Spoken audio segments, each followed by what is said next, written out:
An underground place that doesn't allow anything to leave, a place where only S-rank adventurers may enter, is known as the Forbidden Labyrinth. Due to its long history of swallowing up multiple adventurers, it came to be spoken about with great respect. This place is called Abyss, where once you enter, you will never see the sky again. One day, an S-rank party called Future Plan is getting ready to go into a labyrinth. A man in the group tells someone to check the loading anchors. Then he hears some voices and asks another person what's going on. The person says that Godok, the leader of Future Plan, is having a disagreement with a new member. The man sees a swordsman named Jir walking towards them and putting his hand on Godok's shoulder. Jir asks if they can stop arguing. He explains that as a newcomer, he has kept quiet. But whether the girl is a baggage handler or not, it makes him uncomfortable to see Godok treating her this way. Jir requests Godok to cut it out. Godok angrily questions if Jir has a problem with how he does things. The baggage handler girl beside Jir tries to say something, but Jir stops her with his hand gesture. He tells Godok that he indeed has a problem with it. Jir adds that when he signed the contract with Godok, it didn't include agreeing with everything Godok does. Godok stands there visibly angry while Jir continues. He asks Godok if he's going to keep complaining about hindrances and useless burdens even in the labyrinth. Jir suggests that since they're about to challenge the hardest labyrinth in the whole country, Godok should let him enjoy it a little. Godok looks straight into Jir's eyes and without saying anything turns away. Before walking off, he tells Jir not to push himself. Although Jir may be skilled with a sword, he's still a rookie, and he should follow orders in the labyrinth. Jir smiles and agrees to keep that in mind. Godok leaves, expressing frustration, telling Jir to stop slacking off and get a move on already. Jir looks back and sees the girl he supported, smiling with a ponytail. He asks if she is Kraha, the rookie support member from Future Plan. Kraha confirms with a smile and apologizes to Jir for him taking a stand for her. Jir tells her not to worry about it and suggests they go now. Kraha agrees and they both sit in the carriage. The carriage starts moving, and Kraha mentions hearing that Jir is the heir to a famous sword school. Jir blushes, downplaying it, saying it's not a big deal. Kraha then brings up Godok, the team leader, informing her that Jir slayed a dragon in a country to the east. Jir smiles proudly, sharing that he accomplished that feat with his master. He lies back in the carriage, mentioning that he's currently touring around the country to defeat one by himself, acknowledging he still has a long way to go. Watching Jir, Kraha checks if he's okay. Jir confirms and praises her for not moving. Kraha, smiling, plays down the situation, saying anyone could handle that much. But Jir disagrees. Sadly, she sees herself as just a rookie support member and asks Jir if she can ask a question. Jir stays quiet, and suddenly she asks about how she can become stronger. Jir, surprised by the unexpected question, looks at her, and Kraha feels embarrassed, admitting it's crazy for someone like her to ask. Jir assures her it's fine, but wants to know the reason behind her question. Kraha, with tears in her eyes, reveals that she has always loved heroic tales since childhood and dreamed of traveling like the characters in those stories. Jir asks if she diligently studied things like packing and map making when she was old enough to become an adventurer, realizing why she's good at such things. Jir then asks if, as an adventurer now, she wants to improve her combat abilities. Kraha energetically agrees. Jir points out that being an adventurer requires more than just survival skills. She also needs the skills to take on monsters. Kraha is stunned and clenches her fist, expressing frustration that no one will teach her these combat skills. She explains that when she joined Future Plan, they promised advancement training to move from a support role to a main one. However, the training turned out to be vague instructions like learn by observation and give up if you can't do it. Jir wonders if there is no internal system for training people. Kraha confirms, and Jir realizes that's why they're bringing in outsiders like him to strengthen their team. Kraha laughs, acknowledging her inexperience, but Jir finds this method unreasonable and something he can't agree with. Kraha, feeling a bit embarrassed, admits it's pretty shameless to ask Jir all these questions. In response, Jir points his finger and hypothetically presents a scenario where a dog monster or something similar is coming at Kraha. He asks her what she would do in such a situation. Kraha says she would try to encounter it, and Jir advises her that it would be better to anticipate its attack in advance and set a trap. This suggestion shocks Kraha, and Jir explains that such strategies are kind of cunning but effective. He emphasizes that there are no strict rules in battle, and everyone holds different cards in their hands, determining when and how to use them. Kraha listens carefully as Jir explains. Using his finger, Jir emphasizes that the most important thing is to understand the card she holds and choose the best move possible. He assures Kraha that no matter how useless she thinks her hand is, there will always be a scenario where it can be useful. The more cards she has, the stronger she becomes. Jir adds that a versatile card will have a big impact, and if she strengthens it, she can use it in different situations. Summing up, he says that training, experience, and knowledge will increase her overall strength. Kraha looks at Jir with a serious expression while Jir smiles, sharing this advice. Kraha asks Jir if he is a theoretician, and Jir tells her he's just a challenger. He admits he might talk a big game, but at the end of the day, he's just a swordsman. Jir explains that he's not good with anything else, and Kraha can say he has chosen one card in his hand that he brute forces everything with, because all he does is watch people and turn his envious feelings into logic. He further informs Kraha that his eyesight is really poor, and when he slayed the dragon, it placed a curse on his eyes. Now, only physical enhancements like increased hardness have any effect on him. Kraha gets really scared when Jir admits he has a bigger problem than the previous curse. His sense of direction is so bad that if he's alone in the labyrinth, he might never find his way out. Plus, if he loses his glasses, it could be really dangerous for him. So, to be safe, he gives his spare glasses to Kraha to hold on to. The carriage suddenly stops and they've reached their destination. Just before going into the labyrinth, Jir offers to teach Kraha a simple card for fighting. He can't be her official teacher or show her any fancy sword techniques, but he can teach her the basics of sword fighting if she's interested. Kraha quickly grabs his hand and bows deeply. Although it's just a small promise, it means a lot to her. Little did they know what was about to come. A mere 2 hours into the labyrinth, Jir finds himself alone, his glasses shattered and the darkness closing in. The journey has turned into a dangerous and surprising situation, and now the group, who were confident before, doesn't know what will happen next in the deep abyss. Jir is thinking about how something really unexpected happened during the labyrinth raid. Everything was going well until that tense moment when they encountered a monster. He realizes that even the strongest S-rank adventurers never made it past the 3rd level of this super tough labyrinth. In his mind, he thanks the team for planning a good route that made it easy to move around even when they couldn't avoid meeting enemies. Jir and his party now face a real danger as they encounter the boss on the 3rd floor. These special monsters are on every floor and they get a lot of magic power from the labyrinth itself. Unlike other monsters, they don't wander around. Instead, they wait for adventurers in a room called the Boss Chamber. The Boss Chamber can be avoided and skipped, but not on the 3rd floor as their party planned. Jir, being the first, charges in, holding his sword tightly. After Jir's charge, it's time for them to follow their original plan. Now in a one-striker formation where the vanguard draws all the attention from the enemy, Jir is satisfied with this plan because all he can do is swing his sword, but it's natural for him to take the brunt of the enemy's attacks.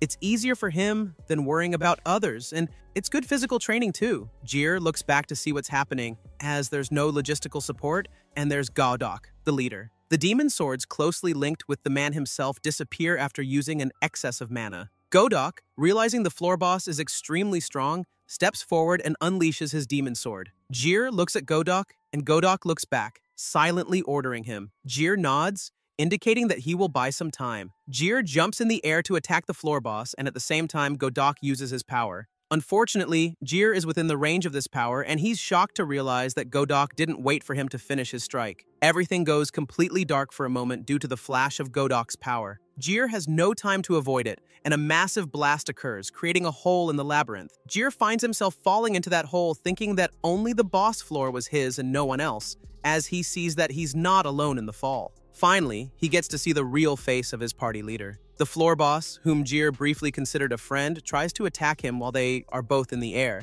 However, Jir, showing his strong courage, fights back with his sword and manages to defeat the floor boss. Afterward, he falls to the ground and lies there, taking deep breaths, trying to understand what just happened. He realizes the floor boss was tough too, but then he sits up and looks at the hole from which he fell. Climbing back up seems impossible. Covered in sweat and feeling anger inside him, he decides he will never forgive Godok. No matter the reason behind it, he wonders what was going on in Godok's mind to use such a dangerous technique on someone. He thinks about the argument they had before and wonders if that's why it happened. Jir shouts loudly, expressing that he was nearly attacked from behind, and when he gets out of there, he won't be satisfied until he defeats Godok. After yelling and letting out his frustration, Jir wonders how he'll escape. He remembers there are others in his party who are his friends, like Raha. He thinks there are more girls like her who could help. He imagines if they could toss down a rope for him to hold on to. Then he could come out of the hole and punch Godok hard in the face. But first, he needs to get out of there, so he starts shouting for help. The scary ceiling terrifies him, but then he smiles, realizing he still has his glasses.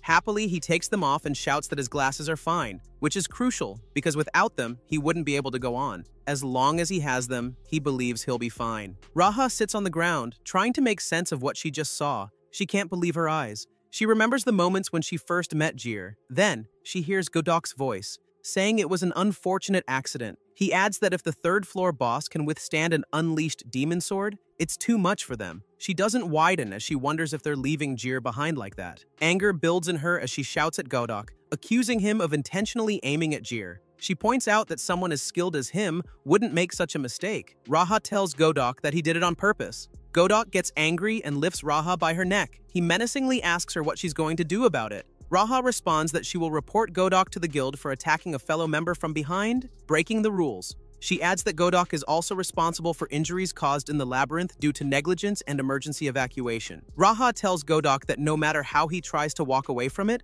there were many witnesses to what happened. Godok stares into Raha's eyes and demands to know where these supposed witnesses are. Raha looks around, but everyone seems drained and silent. Godok smirks, telling Raha that nobody saw anything. Raha is shocked by everyone's silence. Godok dismisses Raha's accusations, calling her useless and claiming she imagined the whole thing. He turns away, preparing to leave, and tells Raha to dream all she wants but not to bother. Then, he orders everyone to get ready to leave. Raha sits there in silence, shocked to learn that she can't do anything. She remembers trying to help Jir by reaching out her hand, but it couldn't reach him. Suddenly, another adventurer named Holland comes to Raha and encourages her to snap out of it. He tells her that if she leaves, she'll be in big trouble. And Raha, still in shock, asks Holland why everyone agrees with Godok. Holland explains that for them, Godok is everything, and there's only one top-tier party in this country. If they go against Godok, they won't be able to stay here. Raha wonders if that's the only reason everyone supports Godok, despite his wrong actions. Holland agrees and shares that he has a family to support too. Raha clenches her fist in pain. A tear drops from her eye and she says she can't just leave things like this. She's determined to go, even if she has to go alone. However, Holland advises her that she can't do anything right now. Raha lowers her head in sorrow, asking Holland if he's saying it's pointless, even if she goes to rescue Jir on her own. Holland blows a cigarette, agreeing with her and saying she can't do it right now. He explains that he's not telling her to ignore the situation, but she's not strong enough at the moment. He assures her it's a normal part of being an adventurer, and this time, she happened to witness it. He tells her there's nothing she can do right now, and she clenches her fist in frustration, saying she didn't become an adventurer to feel this way. Holland tries to console her by putting his hand on hers, but Raha starts crying. He tells her the only thing she can do is learn from someone like himself. A less than ideal professional adventurer, Raha decides to stick with Holland, not resigning from the party. She didn't want to be in this kind of situation, but she knows that leaving would mean no future for her, and she'd never be able to explore the abyss on her own again. 3 months later, one day, Raha runs heavily, coming to a stop in front of the labyrinth. She thinks to herself while gazing at it that one day, when she descends into the labyrinth once more and reaches the deepest level, she will bring Jir back to the surface, even if it's just a small fragment of him. Running to the abyss has become a part of her daily routine, and as she walks, wiping her sweat, she notices a large carriage, wondering if there's a nobleman inside. Looking at some holy knights, she wonders about the unit under the direct order of the church being present, as they typically only take action when it's time to seal a fallen king. She gazes at them with curiosity, pondering if something has happened. Among the holy knights, she sees a girl with a staff in her hand. Some claim her as a saint, but the girl doesn't like that title because she thinks it doesn't suit her. Raha gazes at Saint, thinking some not-so-nice thoughts about how useless she is. And even worse, what people are saying about her friend Jir. Rumors are floating around that Jir is already gone, but deep in her mind, Raha is determined to bring back her friend. No matter how much she has to transform herself, she's ready to go a long way, even if she can't do anything at the moment. She starts walking towards Saint, telling herself in her mind that she can't bear to stay the way she is now. One day, she believes she will become powerful enough to bring back her friend. Meanwhile, Jir spots some wolves carrying fish in their mouths, heading his way. Fear shows on his face as he prepares himself, swiftly snapping at the wolves with his sword until he manages to defeat all three. Taking deep breaths in front of the wolf corpses, he warns them not to underestimate him. Jir declares that although he may look like a human, he's become a caveman, and these little dogs can't handle the turf war with them. Standing there, he reflects on the 3 months since the disaster. Eating the uncooked fish, he finds it gross, realizing he's nearing his mental limit, and the taste of fish is awful. Jir calculates that being here for 3 months means he's been enduring this for nearly 100 days. He believes he deserves a little praise for holding on this long without proper survival tools. Seeing his fish, he suddenly spots a shiny crystal inside it. This makes him super excited because he thinks he can sell it for a lot of money. He talks to a stone with a picture of Godok on it, sharing how he found the crystal. But then, out of nowhere, he throws the crystal away, saying he doesn't care what anyone thinks. This makes him feel a roller coaster of emotions, going from happy to sad. He thinks about how people in civilized society have their limits. Feeling down, he wonders if he's going crazy and questions what he's complaining about. Trying to cheer himself up, he pushes himself off the ground and decides that if he keeps moving upwards, he'll eventually reach the surface. He says goodbye to the stone with Godok's picture, telling it they'll meet again on the surface. He declares that he's setting out and starts moving upward. After walking for a while, he remembers a book he read that talked about two kinds of people with a bad sense of direction. The first type are those who ignore any doubts and just keep going in the wrong direction because they're not careful. The second type are those who doubt themselves a lot, even when they're going the right way. They keep changing paths and end up hopelessly lost. He realizes he's probably the second type because during his training, he kept asking questions and doubting himself, which got him harsh answers from his master. Despite feeling unsure, he decides to be confident and tells himself he's the second type. He knows if he lets his doubts control him, he'll get even more lost. So he keeps reassuring himself that he's not lost and continues walking on the upward path. As he continues walking, he glances at the path and starts to doubt whether he was going uphill just a moment ago or if it's just in his imagination. Confused, he stops and decides to deal with the question of the wrong path later after moving a bit more. Unexpectedly, he steps on a button on the ground. Lacking self-awareness, he realizes that he falls into the first category, the type of person who doesn't show caution, acts without thinking, and easily gets caught in traps. In this moment, he acknowledges that he might be considered an idiot as he unwittingly triggers the button without any hint of caution. After stepping on the button, Jir immediately falls into the trap. Shocked, he tries to pull himself above, marveling at the trap's cleverness. Suddenly, as he descends, he senses something in front of him. In his wet state from the water in the ditch, he sees a girl holding a staff. He gazes at her in astonishment, questioning in his mind whether she is a person. The girl, noticing Jir's wet and shocked state, smiles and assures him in a friendly tone that she is indeed a person. Jir's expressions shift as his brain struggles to process the sight of another person after so many days. The girl, curious, asks if she appears different in some way. Apologizing, Jir explains that he lost his glasses, affecting his vision so he can't see properly. The girl playfully points her fingers at him and asks how many, to which Jir immediately responds with 38. He wonders about the presence of a person rather than a monster in the trap, finding it hard to believe that a human would wait in the end of a large-scale trap like this.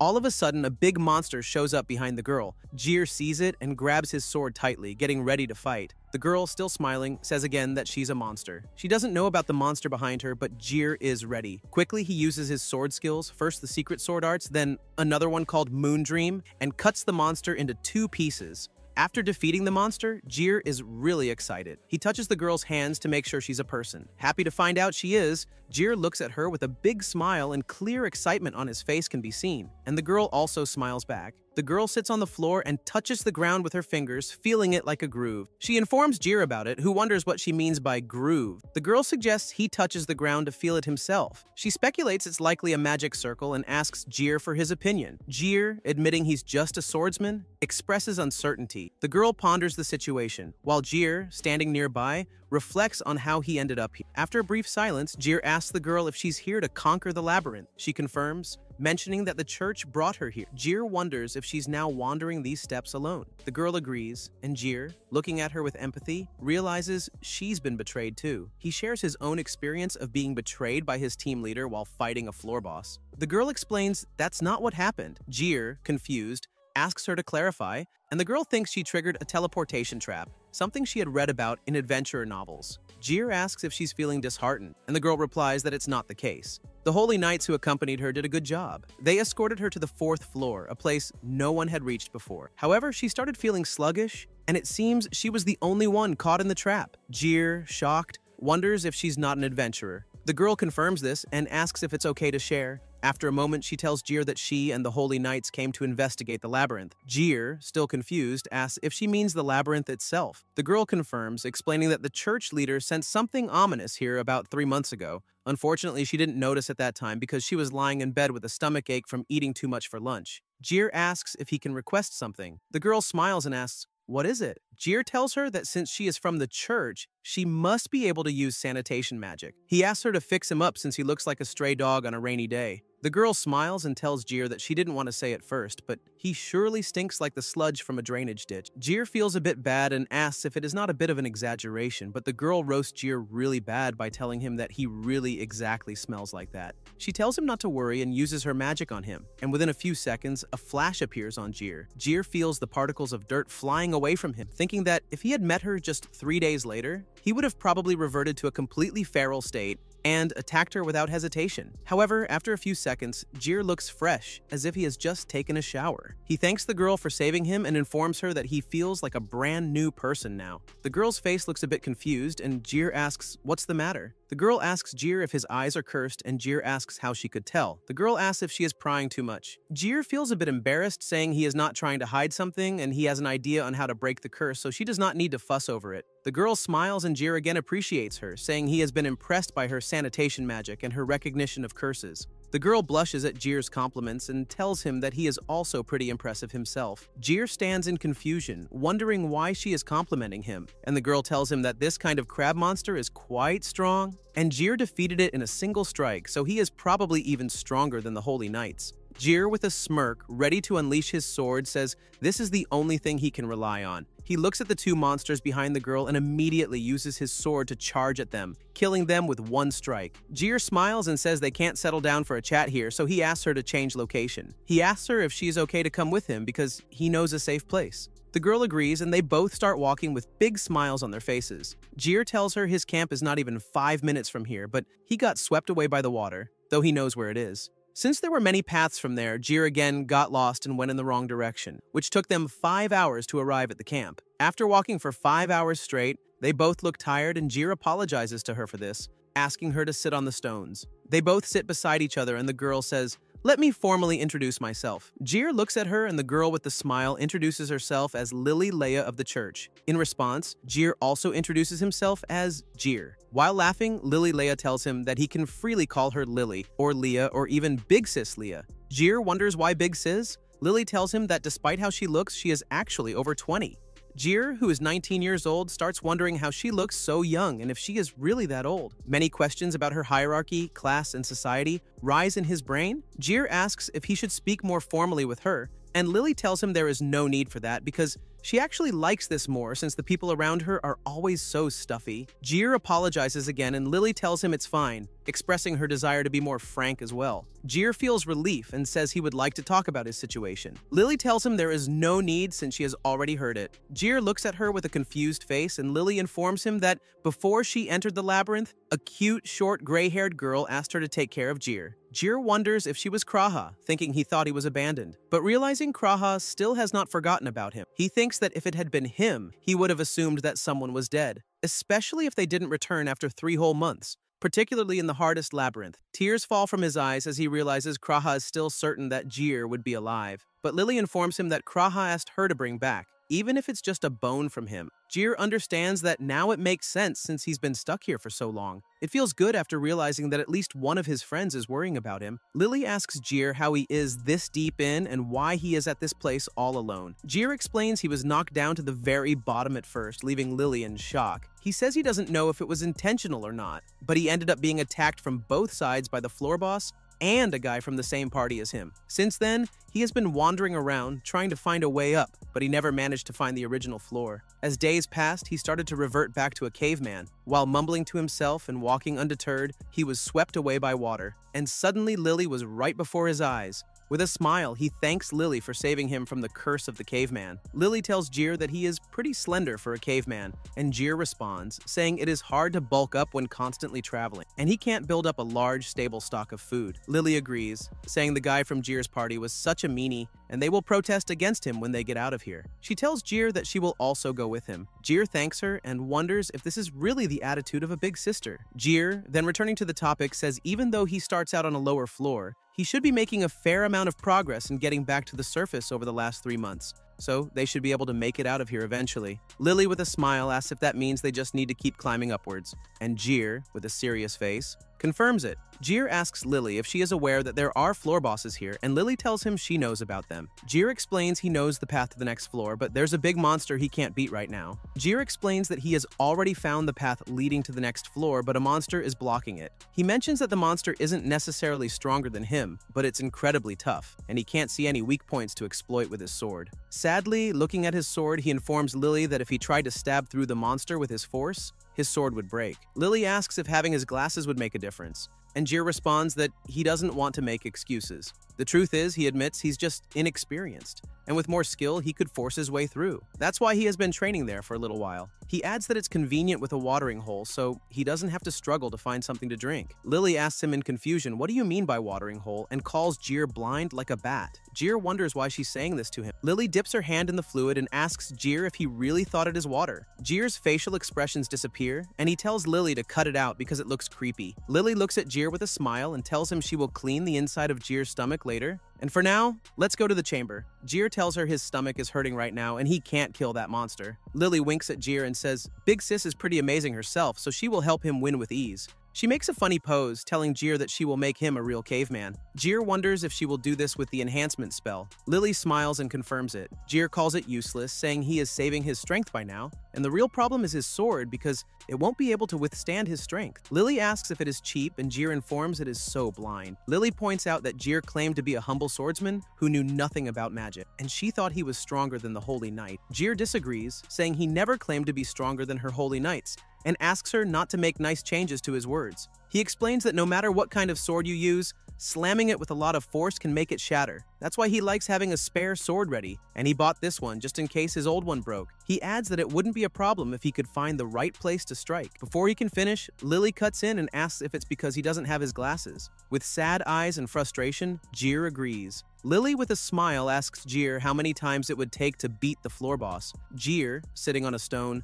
answers one time. He looks into Lily's eyes and explains that if he can swing with his full strength just once, he could kill it. Lily moves closer, telling him he's very confident. Jir blushes a little, saying he's learned from past experiences. So it's the plain truth. He adds that if he does that, he won't have a weapon anymore, making things tougher. Lily sits down in front of Jir, who is holding his sword with a sorrowful look. Lily shows her shining finger to Jir, who looks confused. Lily touches her glowing finger to Jir's sword and says she'll give him a second swing as a bonus. Jir, still confused, looks at his sword. Lily tells him that the magic sword is now incredibly strong and will never break. Jir looks completely shocked. Lily giggles and asks Jir why he's so surprised with her holy magic. Jir stands up, holding his sword, wondering if holy magic is something mentioned in the Church of Rosti's writings. Lily laughs and says it seems like a book for kids to read aloud. That's where she remembers it from, at least. Jir lifts up his sword and looks at its glowing blade with a serious face, wondering what it is. Lily tells him it's not the strongest holy sword, but more like a fake one. Jir expresses his gratitude to her. Lily laughs loudly and wonders if Jir is a knight from 300 years ago. Lily, with a smile, tells Jir that she will hold him to his earlier promise. Lily asks Jir how far the boss is. Jir estimates about 10 minutes of walking. Lily says she supposes it will take around 30 minutes. Jir gets upset that she doubts him, and Lily giggles in response. However, they begin to walk, and after 3 hours, they finally reach the gate. Both of them stand in front of the door, tired, and sweat is dripping from their faces. Lily teases Jir, saying that when someone claims to have been somewhere many times, they should find it a bit easier to get there. Jir, exhausted, admits he can never remember a single landmark and apologizes to Lily. Lily, with a sad and tired expression, asks if they should go now. Jir opens the door and they both see the huge one-eyed monster in front of them. The monster howls and Jir pulls out his sword, saying it's still a bit too clumsy to call it a direct attack. Lily watches him, wondering what he's up to. Suddenly, Jir looks right into the monster's eyes and charges at it. Lily is shocked by the scary howl, but Jir, not scared at all, uses his skill thunderbolt and manages to slice the monster's mouth into many pieces.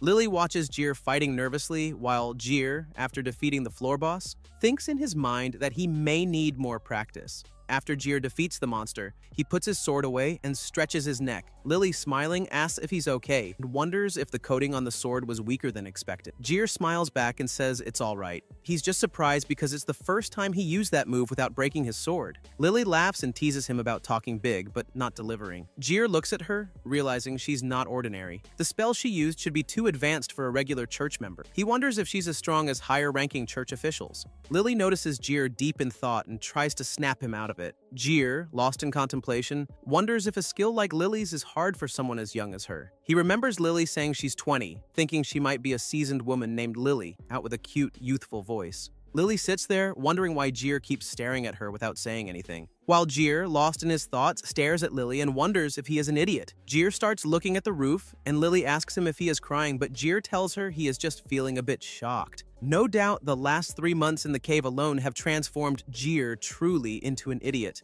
Lily goes to the dead body of the monster, and Jir looks at her in confusion, asking if she is wondering about what kind of monster it was. Jir, with a disappointed face, tells her that all he can see is a blurry silhouette, so even now he still hasn't figured it out. While looking at the monster, Lily thinks about many different animals, and Jir wonders what she is thinking. Meanwhile, Lily even contemplates the planets and the solar system, finally saying it might be a horse-type monster because it has 4 legs. Jir also thinks that makes sense. Lily suddenly notices something and says that's not all. Jir wonders what she is talking about. Lily stands up and asks Jir if they should keep going as she points her finger towards the door. Jir asks, before then, if he can tell her something. Lily with confusion looks at Jir. Jir, with an embarrassed smile, tells her he has an awful sense of direction. He sadly mentions that he has searched his floor thoroughly, so he thinks the door ahead of them should lead to the upper floors. However, he admits he is not really confident about it. If she thinks they are going the wrong way, he asks her to let him know. Lily walks towards him and holds his hand, leaving Jir in a state of shock. Lily, with a smile, tells Jir that it is all fine because from now on, they will choose the path together. Lily tells Jir happily that he can count on her because she loves looking at atlases. Jir looks at her in confusion, wondering what atlases are. Lily's face lights up as she tells him not to worry, assuring him that everything will be fine. She starts telling Jir that she rarely leaves her home, like once or twice a year. She mentions that she doesn't really enjoy traveling as well. Jir looks at her, wondering what she is talking about, while Lily just keeps on speaking. She explains that she is a true homebody who really loves being at home, but still enjoys reading travel journals, guidebooks, and whatnot. However, after telling Jir about herself, she smiles and tells Jir that he can rest easily in the boat that is her hands. Jir's expression changes from sorrow to happiness, and he says, then it sounds like I'm in good hands. Lily laughs and assures Jir not to worry, whereas Jir has some trust issues as well because once upon a time he was tricked by his master into boarding a luxury passenger ship where he was forced to fight desperately against a stupid amount of giant squid monsters. Meanwhile, Lily asks Jir what he thinks about where they should go. Jir responds that his 6th sense is telling him to go to the left. Lily says she was also thinking the same thing. However, there is only one way to go. Lily remarks that it seems Jir and she think alike. Yet, when Jir starts to feel worried, there is only one way for him to feel at ease, and that is to keep going forward. In this way, the duo of Lily with double energy and Jir with double strength descended 50 floors in a month's time. They laughed and spent quality time with each other, becoming really good friends in the meantime. With this, the adventure of them continued. Jir lifts up the boat towards the upward surface, with Lily sitting and looking at the roof. Lily mentions they haven't made it to the surface yet. Jir starts breathing heavily, and Lily asks if he is okay and if she is heavy. Jir tells her that it's fine and this is just another type of training for him. Lily, after listening to his answer, confirms if he is saying she is heavy. Jir doesn't give her any answer, making Lily feel a bit embarrassed. Suddenly, Jir looks at Lily with a smile and says it's not even enough for training. He can actually feel his whole body losing muscle as they speak. Lily's face glows as she speaks, saying she thought so. Lily says she thinks they have climbed quite a lot, and this labyrinth is really deep. Jir, without saying anything,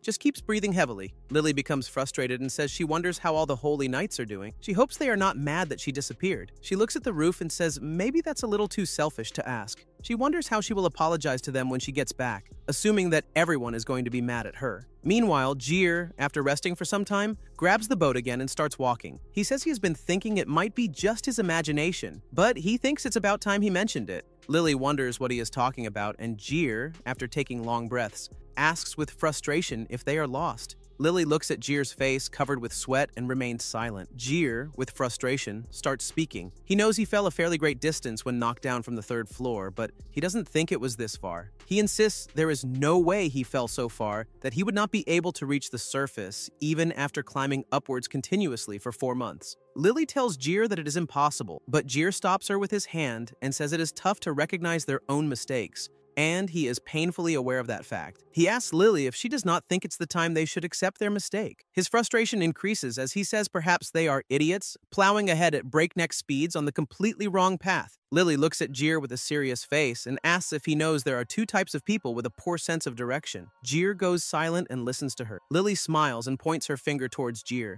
saying the first type are those who continue down a genuinely wrong path, but that's not them. Jir asks for the reason why they are not in that category. Jir states that the whole time they have been traveling, they have selected their paths together based on intuition. Lily then asks Jir how many times they have been divided in their opinions. Jir's eyes widen as he replies, "Not even once." Lily smirks, telling him that there's no way two people could consistently choose the wrong path, and the chances of both having a poor sense of direction would be so astronomically low that it would be practically impossible. In shock, Jir asks her if she really thinks like that, starting to doubt that they have already trampled all over. However, Lily continues her sentence, saying the second type of person with a poor sense of direction is someone who is initially going the right way, but becomes overwhelmed with anxiety and intentionally veers off into the wrong path. Hearing this, Jir remains in complete shock, looking at Lily while hiding his face with his hand. He asks her if she thinks that this is what he is doing right now. Lily walks past him and confirms that he is right. She tells Jir that most things will turn out okay in the end if he just sticks it out. Jir asks her what if they stick it out and nothing comes of it. Lily smiles and opens her arms, saying, in that case, they will know there's nothing there and return to their original path. Jir looks at her in shock, and Lily notices a big monster behind Jir, her smile immediately disappearing. Jir notices her expressions as he senses something behind him. Immediately, he unleashes his sword and charges at the monster, killing it in one strike. He mentions that her answer not only raises 1 good point, but 25 good points. With that, he agrees, and thinks it would be useless to return now after passing more than 120 floors. Lily, with a smile, asks him if he is feeling a bit better. Jir confirms as he bows his head, saying this has been very educational, and referring to Lily Leia as an instructor. Lily looks at him with confusion but plays along, smiling suddenly, saying, "Keep on learning, Jir, my boy." Jir blushes as they both look at the path. Lily tells him they have hit a fork in the road. They both point in the right direction together, looking at each other with a smile. They both answer at the same time, choosing the same direction. With that, they both started going in the right direction, casting away their doubts and continued onward. Little do they know, the path they selected will take them through a ravine untouched by light, leading them even deeper down. In this way, they both stop and start eating food. Lily eats uncooked fish, and Jir drinks water. Lily, with a disgusted expression, comments that it tastes so bad and she wants to cry. On the other hand, Jir, after drinking water, exclaims that it is so good. He mentions that it's enough for him, while Lily looks at him and continues eating the fish, expressing how bad it is. But because neither of them could start a fire, they had to eat the uncooked fish, and for water. Thanks to Lily and her sanitation magic, she cleaned the water with her skill. After the meal, she uses her magic to clean both of their hands. Jir looks at her with a smile and thanks Lily for helping him. Lily yawns and says, now it's time for her to take a nap. She asks Jir if he is going to keep training. Jir confirms it, and thinks in his brain that without Lily's help, he would not have been able to defeat that horse floor boss. He says to himself that it is getting tougher and tougher to beat the floor bosses in this area on his own power, and he still has a long way to go. Lily hears him and looks at him with angry expressions. She says to him that she knew Jir still can't accept it. Jir looks at her, wondering if she really listened to everything he said, and tries to explain himself. Lily sits with a sad face, expressing that perhaps she did something uncalled for. She further says how disappointing it is to be thought of as a nuisance. Jir tries to explain to her, saying he was not trying to imply that he does not need help. However, Lily, without hearing him, mentions how she went out of her way to learn magic to assist people. She holds the liquid fluid from the ground and with a smile asks Jir about how he tries to drink the swamp water. Upon seeing this, Jir apologizes to her as he realizes she genuinely helped them clean the water, which he drank and liked so much. But he asserts that he is asking for help and wants to work hard to ensure he won't be embarrassed to accept that help. Lily, still smiling, asks him if he wants this water, and Jir says it's just a habit or kind of self-satisfaction for him. He then asks Lily how about they get back to what started this discussion. He starts explaining to her that he understands people can only carry on because they receive support from others. For example, someone made him glasses and he can't make clean water. He further explains that swordsmen tend to always think about themselves. However, Lily just smiles and says she is kidding. Jier's face remains in shock, wondering if she was joking the entire time. Lily confirms it, laughing, and asks Jier if he has ever been called cute before. Jier confirms he hasn't ever been called cute, and even his master said he is not cute and way too impertinent. Lily agrees, saying she can also see that, which kind of makes Jier feel bad.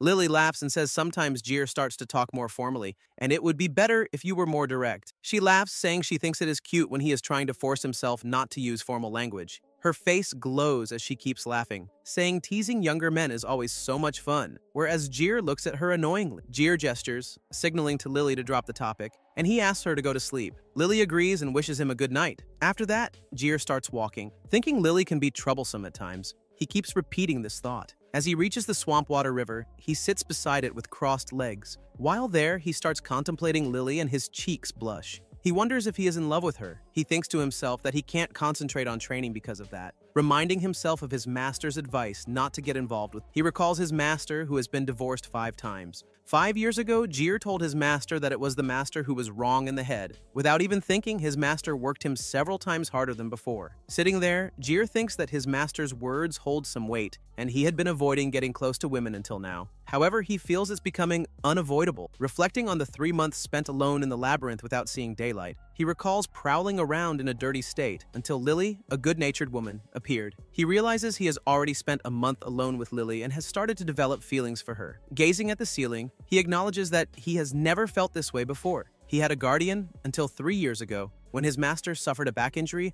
while fighting a poisonous dragon. He tells himself that he doesn't want to end up like his master. He recalls how his master went on a trip and asked Jier to find an optician or something. Since then, Jier has been walking on his own. People usually see him as his trainee, and many would say unkind things to him. They often challenged him to prove themselves, making it hard for him to get close to women. He thinks to himself that now is his chance, considering how Lily holds his hand after eating and how beautiful her smile is. However, he tries to calm himself down and meditate because he doesn't want to create any problems. He reflects that even the protective barrier around them is created by Lily to shield them from monsters. He believes it would be unfair to express his feelings under these circumstances, especially when no one else is around to help her if needed. And outside the barrier, there are many monsters. In such a situation, it would be easy for Jier to pressure her for a quick answer. However, he quickly shakes his head to dismiss those thoughts and tries to calm himself. He clears his mind, deciding he will only tell her about his feelings after they have left the labyrinth. Suddenly, as he begins to meditate, a thought crosses his mind. What if Lily is 80 years old? His eyes widen in shock as he considers that the clergy's power peaks in their later years,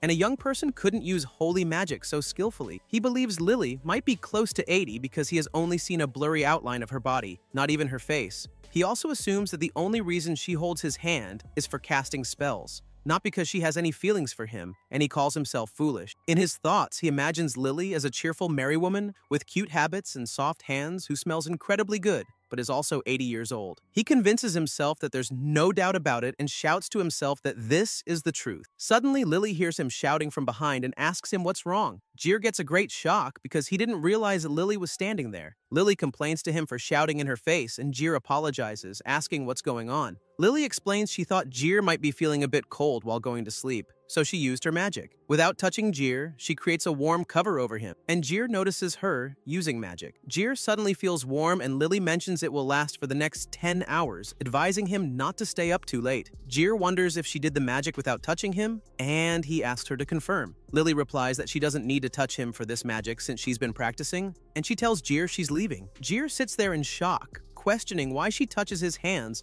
when casting the sanitation spell after they eat. He glances at Lily, who is going back to sleep, and clenches his fist. He mutters to himself that even if she is an 80-year-old woman, with this, we don't really know what Jier is going to do or what is going on inside his head. But their adventure surely continues. Kraha peacefully sleeps, and in her dream, she sees Jier falling from a deep place. Suddenly, she wakes up, realizing it was just a dream. After getting ready, she leaves her house, reflecting on the past 4 months, where her daily routine hasn't changed. She wonders about the holy nights she encountered and hasn't heard anything since.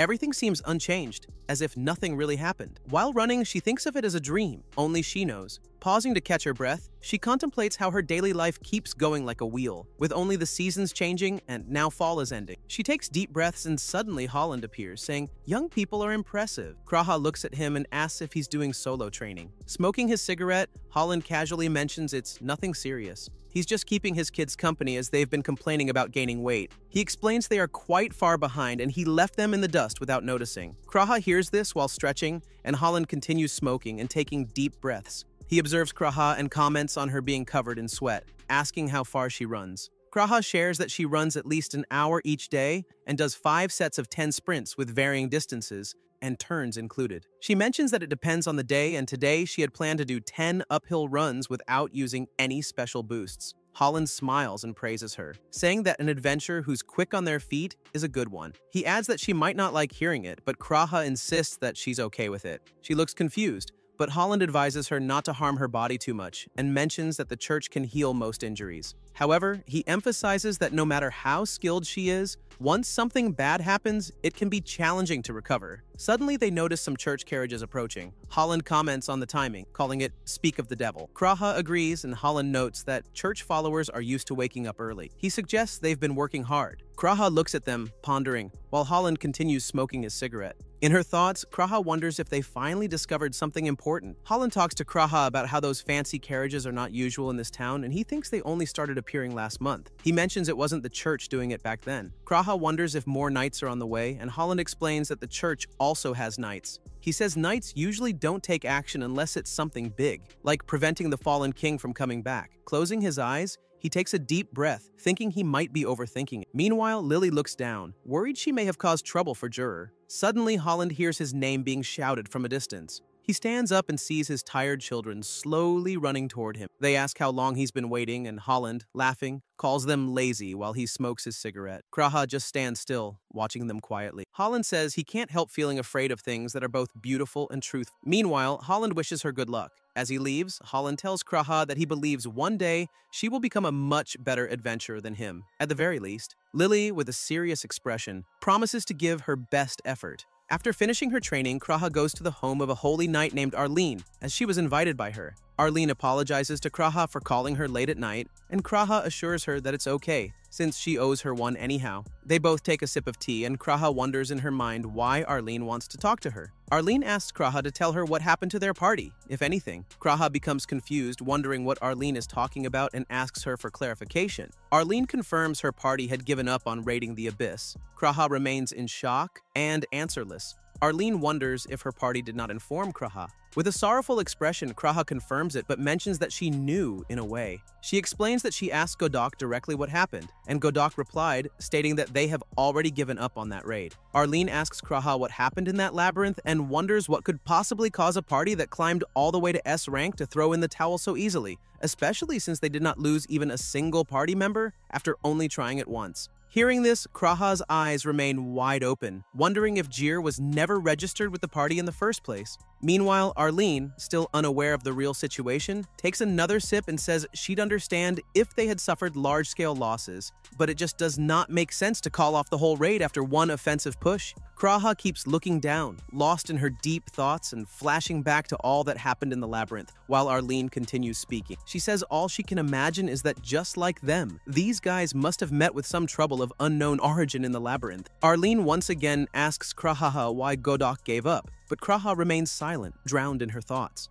She wonders if it was probably because Godok accomplished what he set out to do, and maybe it was not just an unforeseen accident. Perhaps from the very beginning, his only goal was to kill Jir. However, she remains clueless about such actions of Godok, pondering if he really needed to kill Jir. Suddenly, Arlene calls Kraha's name, realizing that Kraha had been silent, lost in her thoughts, and not attentive to hearing Arlene. After snapping back to the conversation, she gets embarrassed and apologizes to Arlene. She asks if it is trouble of unknown origin, confirmation from Arlene if she heard it right, about Arlene mentioning the same happened to her as well. Arlene, looking confused, asks Kraha what she means. After remaining silent for a few seconds, Kraha becomes sad and reveals that during their descent into the abyss, they lost track of one of the 4 saints, Lilalea, after she got caught in a teleportation trap. Kraha remembers the saint she saw with the holy knights and listens carefully to Arlene. Arlene expresses that it might sound like an excuse, but there was something strange about that dungeon. Kraha, in shock, wonders what was strange, and Arlene tells her that throughout the original exploration accompanied by the Saint,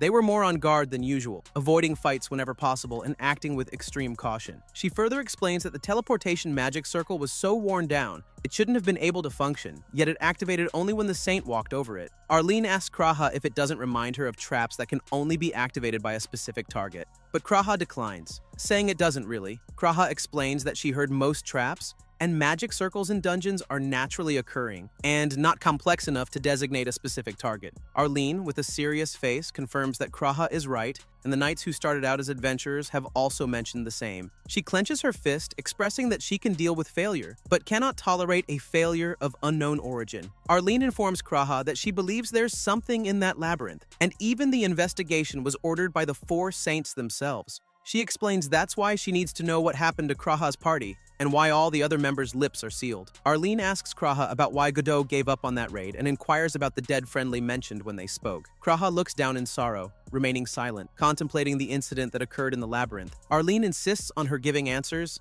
asking Kraha what she knows. Kraha sits there silently, with the weight of the incident increasing in her mind every second. The next day, Kraha goes to the restaurant to eat some food, and there she sees a boy whose hair she admires. In her mind, she wonders if he is a boy or a girl. The boy greets her with a smile and asks if he can sit beside her. Kraha moves to the next chair, freeing a seat for him. He sits beside her, apologizing, and Kraha, minding her own business, starts eating noodles. In her mind, while eating noodles, she thinks that Arlene, whom she met last night, was beautiful as well. The boy looks at the menu and smirks. He asks Kraha what is the tastiest thing there. Kraha, in shock, looks at him, realizing he is so close to her. She looks at the menu and tells him that the Hamburg steak meal is a classic dish there. The boy asks Kraha what if it is not his first time here. Kraha looks at him while he is smiling and asks her what she would recommend then. Kraha asks him to wait and let her think. She tells him anything will be tasty here, but the meat dishes are particularly great. She suggests if she had to choose something popular with regular patrons,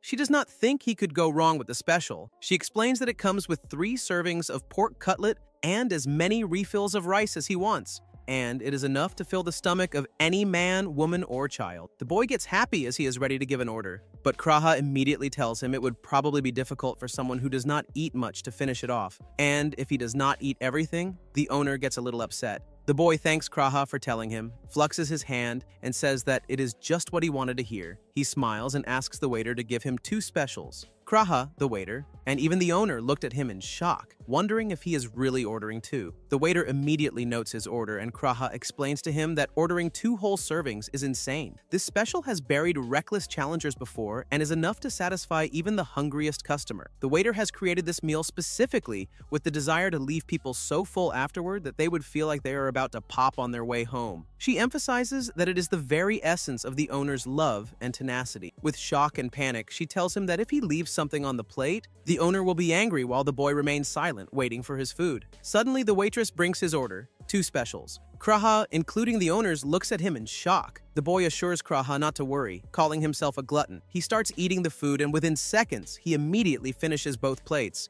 Everyone there cannot believe it is really possible, while the boy, with his full belly, tells them the food was good. After eating, he asks the waitress to bring what Kraha was eating. Kraha, with a shocked face, asks him why he is having some noodles, explaining that she doesn't have much of an appetite, which is why she ordered that. The boy thinks while looking at Kraha and says she does not seem like a bad person. Kraha looks at him, wondering what he just said, but the boy just passes her a smile. He then eats the remaining food and thanks Kraha for telling him about a nice meal. He asks the owner to tell him what the bill is, and after paying it in a hurry, he starts walking towards the exit of the shop, muttering to himself that he will settle things himself. Kraha remains sitting on her chair with the food, observing the boy as he exits the shop. Suddenly, after eating at the restaurant, the boy enters the labyrinth and finds Lily and Jir playing thumb wrestling. Lily, with a smile, and Jir, with shock, look at him as he greets them. Jir wonders why another person is here and questions if a person can exist in this place. The boy looks at them and thinks that they must have gotten lost, concluding that they are probably good people. The boy tells Jir not to worry, introduces himself as Eunice, and assures them that he is not up to anything shady. Jir and Lily find Eunice to be extremely shady as they sit around the fire he set up. Eunice sits on a stone and asks Jir if his glasses are broken and he can't see anyone's face. He screams it, and Lily and Jir both look shockingly at the fire. After staring at the flames for some time, Lily with a smile tells Jir that fire has finally come to their little village. Jir smiles and agrees. Eunice starts laughing as he hears them talking, and then Jir and Lily both lie down to sleep. However, Eunice asks them if they could wait at least until he is done talking. Lily, lying down sleepily, mentions the campfire, and Eunice informs them that he can start a fire anytime. He then proceeds to tell them about Kraha of the future plan and the Holy Knights of the 4th Squad, led by Captain Arlene. Jir and Lily both look at him with shock and ask how he knows about them. Eunice smiles and introduces himself as Eunice, the Archmage of the Stars, a one-person search party. In shock, Jir looks at Eunice, and Lily asks if he is famous for being the youngest registered Archmage in history. Eunice smiles and confirms it, expressing a bit of shock that they are close in age, and he thought they would be more aware of each other. He addresses Jir by the name of the Great Slayer of the Toxic Dragon, and Lily by the name of an island-saving saint. Hearing this, Lily and Jir both look at each other in shock, as they were unaware of each other's achievements. Eunice laughs at the surprise that they don't even know about each other, despite working together for so long. He wonders what in the world they have been doing all this time. Jir, with a little embarrassment, says catching fish,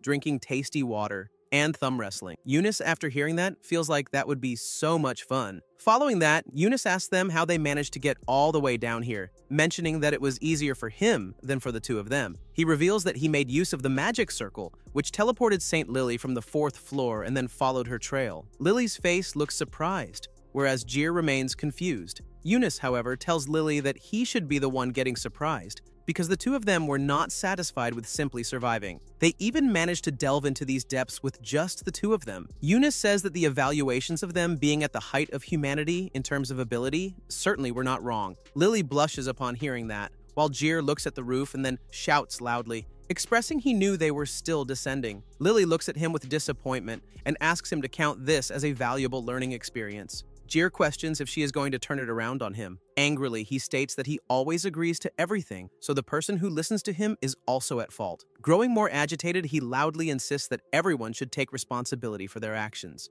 Lily looks at him for a while, then smiles, apologizing to him and acknowledging that he is right. Defeated and lying on the floor, Jir reflects that the one who initially went in the wrong direction was none other than himself. They share equal responsibility for their travels together, but everything before that was entirely his fault. He worries that if Lily decides to point that out, he might have to grovel on his knees. However, Lily begins to point out that she was the one who started going in the wrong direction. But Jir cuts her off and shouts to Eunice, asking if he is here to rescue them. With a smile, Eunice confirms that he had assumed they would encounter a floor boss on a higher level, putting them at a disadvantage, and as a result, they were simply stranded. However, he did not expect to find them so deep down. Eunice asks them, wondering if they were planning to conquer this place by themselves, but Jir refuses and informs him that was not their plan. Eunice continues, saying if they were planning to do that, then his proposal is quite off the mark. Hearing this, Jir gets annoyed, repeatedly saying no and losing control of his emotions. He sheds tears, expressing that's not what they were doing, it's just that they both have poor senses of direction. Jir explains that they have been trying to climb out the whole time, but instead they kept going deeper and deeper. With a sad face, he allows Eunice to laugh at them if he wants to. However, upon hearing this, Lily starts laughing loudly,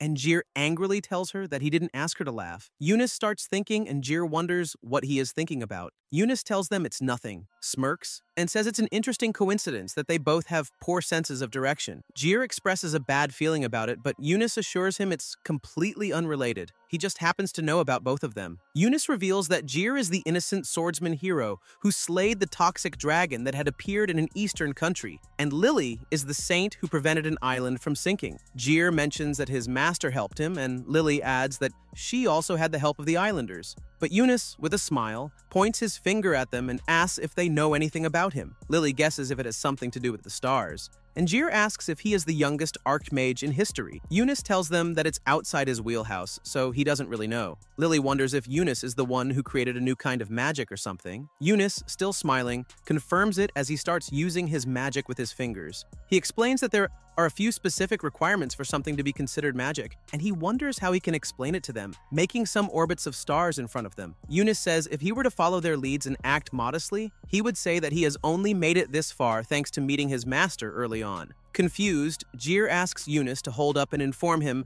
that he couldn't follow what Eunice is talking about. Eunice explains to Jir in simpler words that his magic draws powers from the stars. Jir finds it hard to believe, and Eunice reveals that he holds the title of an archmage, allowing him to use this power even in places where the light of the stars doesn't reach. He mentions being able to use his magic in their current location. Jir's curiosity rises, and he asks Eunice with frustration to get to the point already. Holding his shirt, he gets angry, stating that his heart is about to burst. Eunice smiles and asks if that's true. He responds with a big smile and a thumbs up, saying he's happy to help in a place like this, but mentions his power is reduced by 80%, making him completely useless. Upon hearing this, Jir loses his patience for a moment and shouts loudly, expressing his need for a break. Here we have a unique trio: a swordsman with a poor sense of direction, a clergy with a poor sense of direction, and a new mage who is also not lesser than an idiot. A full set of idiots lost here in the deeper floors of the labyrinth, but at least now they know they were always going in the wrong direction. Eunice walks on the swamp water and wonders if they have been stuck on the floor for the last 3 weeks.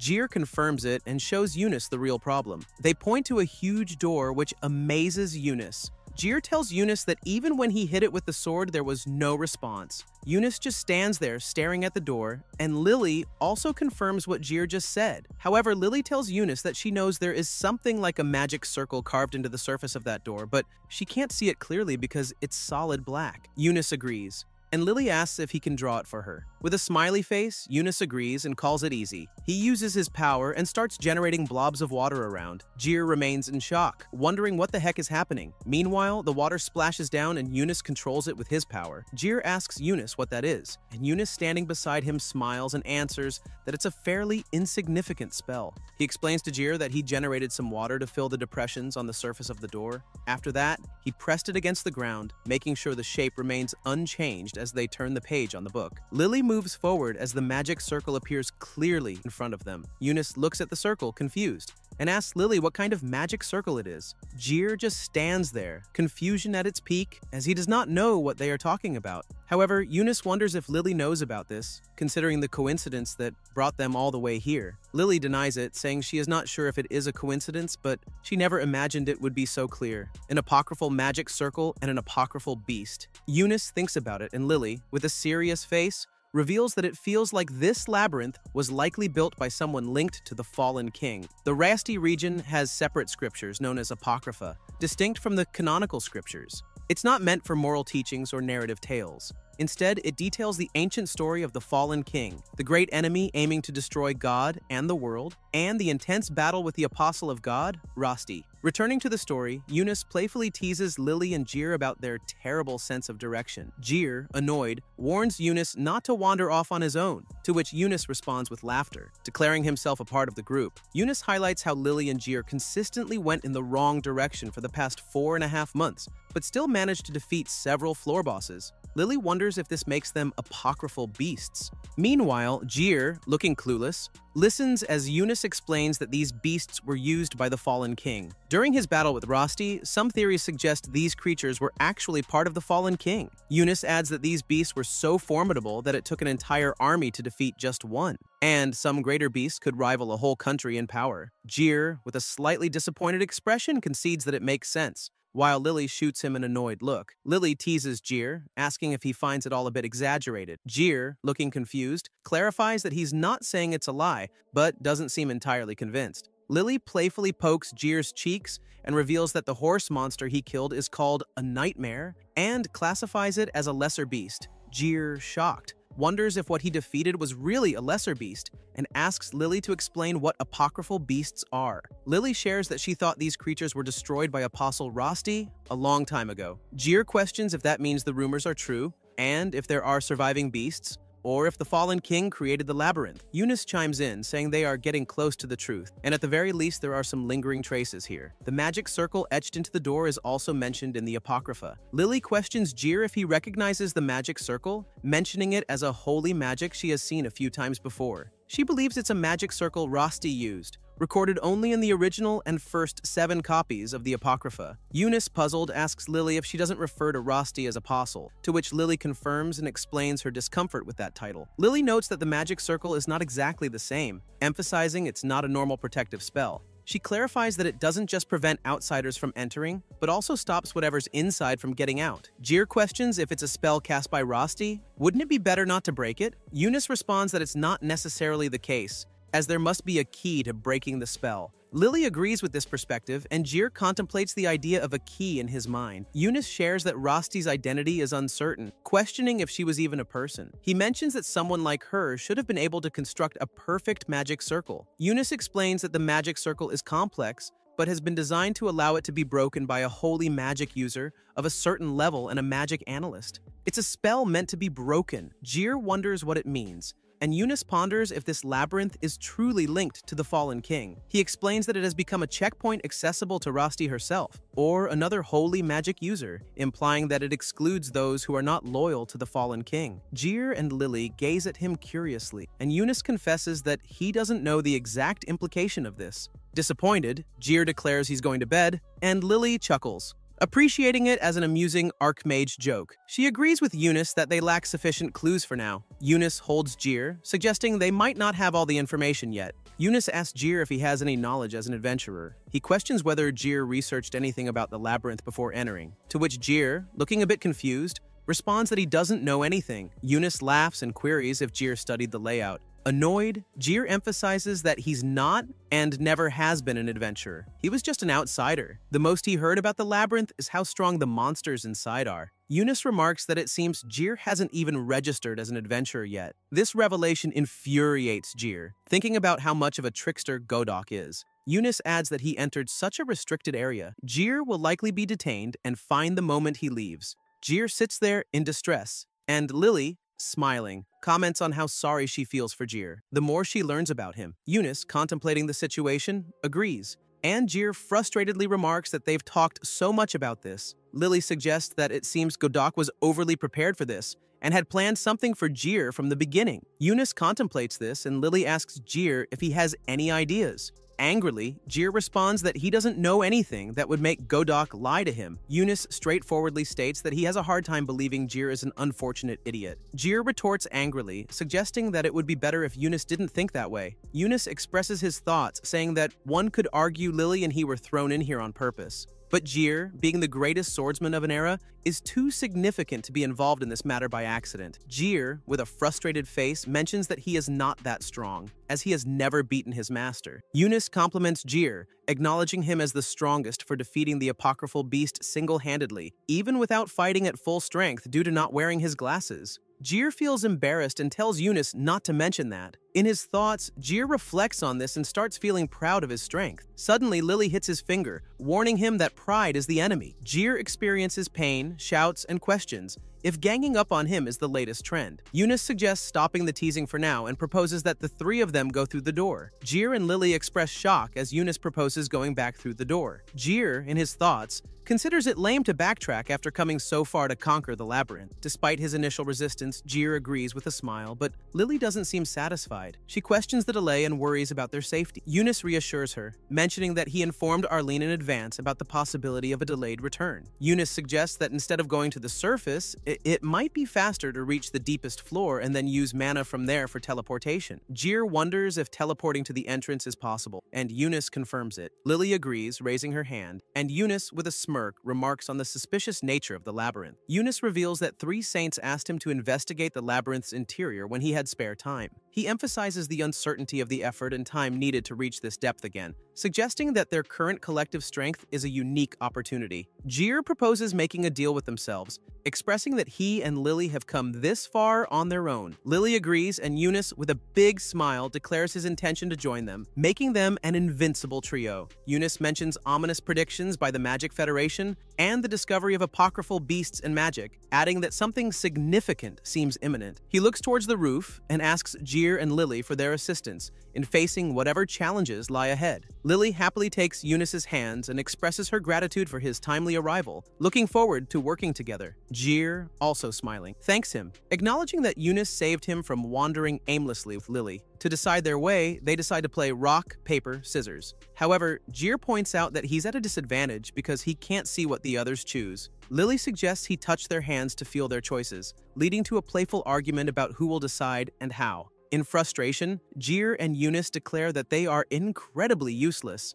Eventually, Jir suggests that they all go in different directions and then reconvene at the same spot. Lily and Eunice are astonished at Jir's suggestion, but Jir proposes a race. Whoever makes it back first becomes their guide. Eunice finds the idea exciting and the trio sets off in different directions. Surprisingly, Eunice claims the first place, returning within 3 hours and 56 minutes, followed by Jir in second place at 5 hours and 12 minutes. Lily arrives last after 8 hours and 38 minutes. Eunice and Jir express disbelief that Lily made it back, and she tearfully admits her joy at finally returning. Eunice, also emotional, contemplates the human condition, wondering if there could be anyone more useless than him. Jir, relieved that everyone returned safely, expresses his happiness. The day after, opinions about Jir are divided, with accusations of him being cautious and lacking appeal. However, the door blocking their way opens the next day, emitting a solemn sound, revealing the path to the deepest level. Jir, while looking at the roof, questions himself if he really needs to be at this party. Lily and Eunice look at him with confusion, whereas it's been a month since this trio has been together, and after the arrival of Eunice, their adventure has really smoothed out. In the beginning, they acted meek, as Jir took care of the monsters, and Eunice just followed along until he got used to things. But before long, Eunice gets the hang of things, and their party becomes one of the strongest ever. In the present time, Eunice with this magic rains down a scale of light, and all the monsters die in this rain within a second. With a sad face, Jir shows gratitude for Eunice's magic as they haven't encountered a single monster lately. However, he makes a crying face, saying he feels genuinely useless. Lily, in an attempt to make him feel better, says it doesn't seem like her sanctuary barrier is needed all that much either. No one really gets hurt anymore, and besides, Eunice can create something similar to it anyway. She points out that they both use light, meaning they fill the same criteria. Jir also starts crying, saying that now that she mentions it, his secret sword technique has a name associated with the moon, and the moon and the stars are closely related to. Eunice asks him not to say something so sad or else he will also start crying. He mocks him and then starts laughing, but with a smile he apologizes and informs that he was feeling a little left out. Jir says to Eunice that he might be the type to easily succumb to loneliness. Eunice informs that it was inevitable, and he is looking forward to meeting them both from the bottom of his heart. He looks upward and says it's the first time he has walked together with two people the same age as him. He laughs loudly and says, deep down, he is happy that he can barely stand it, and it's like being on a field trip. Lily comments on Eunice, saying he is so cute, and Eunice asks them if they have ever been on a field trip. They both answer that they have, and Eunice tells them she entered the Grand Library when she was very young. Eunice informs that he never had the chance to do stuff like that, and Jir wonders if that's the sort of place they need to enter when they are young. Eunice informs them it's not like that. Actually, in his case, he was able to get in because his master had close ties to the Grand Library, and it's quite rare for someone of that age to make it into the heart of a place like that. Lily, with excitement, confirms that that means this is Eunice's first trip. Eunice agrees, and they both start walking around with excitement. Jir, with a disappointed face, tells them not to let their guard down, thinking to himself that they have tripled their fighting power since that time. However, since it's the hardest labyrinth, they should not let their guard down. Eunice and Lily agree, but Eunice tells them that the three of them are the best in their fields, and he is not even being optimistic when he says their party is the strongest. He informs that if they can't manage to make it through this labyrinth, then mankind has yet to reach the peak of their abilities. He further says their current state is only natural, and it would be more terrifying if the three of them were holding back. Lily, with a smile, says Eunice is really long-winded. Eunice laughs and says he is a narcissist, and Lily confirms while laughing that the price of their talent is having ultra-poor senses of direction. Eunice declines, saying he is not that bad, and Jir, with an annoying face, tells Lily that the Ultra is only her. Lily shouts, saying she doesn't want to be the only one. However, after that, Eunice, with this magic, sets fire, and they start eating. Eunice, while eating an awful fish, asks why all the S-rank parties stopped at the third floor. Lily, munching, looks at him, and Eunice continues, saying they were all practically the best of their respective eras, and he feels like they should have been able to make it this far in due time. But Jir gulps the fish and says the third floor boss is just way too strong. Eunice and Lily both look at him with curiosity, and Eunice asks again if it was really that strong. Jir confirms it and says he seriously thought he might die. He further says that assuming that was an apocryphal beast, then that one had to be the greatest one. Eunice asks if it was stronger than the nightmare, and Jir confirms it with certainty. Eunice says that's different from what he heard, and asks Jir if that was before the transformation. Jir informs them that its first phase was about as strong as that nightmare thing, and it's what comes after that was truly horrific. He gets those flashbacks as he tells them that if he hadn't raised his rank by slaying that toxic dragon, he definitely would not have won. Lily asks if he had that experience back then, and Jir confirms, saying he really would have died without that experience. Jir wonders if she has really gone through the same thing, and Lily confirms it, saying she had a ton of little kids ask her, and they acted like Lily was lying. She informs that in frustration and annoyance, she ends up telling them it was a lie, and Jir remains confused.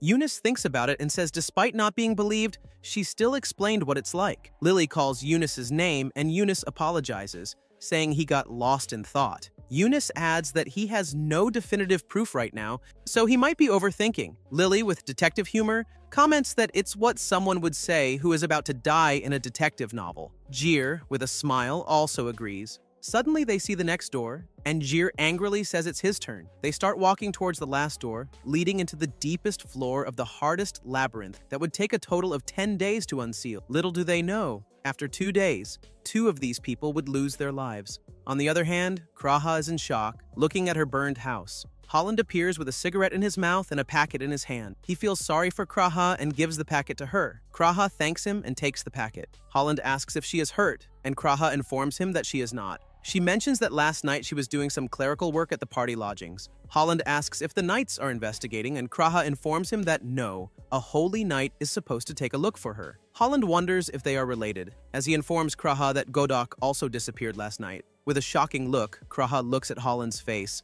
and he informs her that all the guys got together and went looking for Godok, but they haven't found a single trace of him yet. He advises Kraha to get out of this town, and Kraha wonders why he is saying this. Holland explains that there have been eyewitness reports that an archmage entered the ruins, and it was the archmage of the stars of all people. Originally, their party was just A rank, and the rank was forcefully raised due to Godok's magic sword. So, to be perfectly honest, he always thought raiding Abyss was too much for them to handle, but now things could get even worse, as he is starting to see there could be more to the story. Kraha wonders what more and asks about the other party members. Holland, after a little bit of silence, says they can't leave. He tells her that ever since Godok picked up that magic sword, they have all been subservient to him. He informs with frustration that they all have things they need to protect, and advises Kraha not to become one of them. Holland tells Kraha that it's too soon for her to be suffocating from her own regrets. Suddenly, Arlene appears, saying if that's what Holland feels, she orders him to tell her everything. With a smirk on his face, Holland reveals future plan was not always the kind of party it is now, and they used to have a great time killing monsters together. He informs that they might be unrefined, but they used to prevail with strategy and teamwork. He sees flashbacks of them adventuring and having fun together, remembering how good the time was. With happy memories in his eyes, he states from his mouth that it was the best party. Holland, with Arlene and Kraha, goes to a restaurant. As the 3 of them sit at the table, Holland further tells them that a long time ago, Godok was not that kind of guy and he was a good leader. While holding his cup, they had the best time when they were at he informs that the main members of their current lineup joined around that time, and they had not been able to demonstrate their full power with other groups. Their party was like a rehabilitation center for guys like them. He tells Kraha that Godok had that kind of ability. Kraha wonders then why he stabs one of his allies in the back. Holland, with a cigarette in his mouth, says that's a good question, but he has no doubt that picking up that magic sword was the trigger. After that, he completely changed. Kraha questions where he found the magic sword, and Holland tells her it was in the middle of the floor of an A-rank labyrinth that's similar to the depths of the ocean called Deep Depths. Arlene thinks about it and says she has read about it in reports, asking if there was a place filled with high salinity water. Holland confirms it, and Arlene says she can't claim that she knows much about it, but wonders if magic swords are typically found in places like that. Holland declines it and says labyrinths are not that special, and generally, if you want to find something like a magic sword, you'd need to scour prehistoric ruins. He reveals that he figured out that it was something left by a dead person. Kraha asks with a little shock, left by a dead person, and Holland confirms it. He further informs that in A-rank labyrinths like that, if a party is wiped or retreats, they will often leave behind supplies and other things. However, a magic sword would definitely be their most valuable asset, so there's no way someone would just discard it when retreating. Arlene guesses then it must be from a dead person, and Holland confirms it. He further informs that once Godok had obtained his magic sword, the only thing holding them back, their lack of combat strength, disappeared. They were able to get certified as an S-rank party without a hitch. but there was always something off about Godok since then. He tells that he'd known him for a long time, but Holland still had people he needed to protect, so he submitted his resignation from the party before anything major could happen. However, after that, one day he got home in the evening and saw Godok sitting on the table with his children. With a smirk, Godok tells Holland that he has a great family and he is looking forward to working with him for years to come. Holland agrees, and while blowing a cigarette and looking at the cup of tea, he says he had people he needed to protect. Kraha asks if that's the reason why no one lifted a finger on Godok when Godok did that to Jor.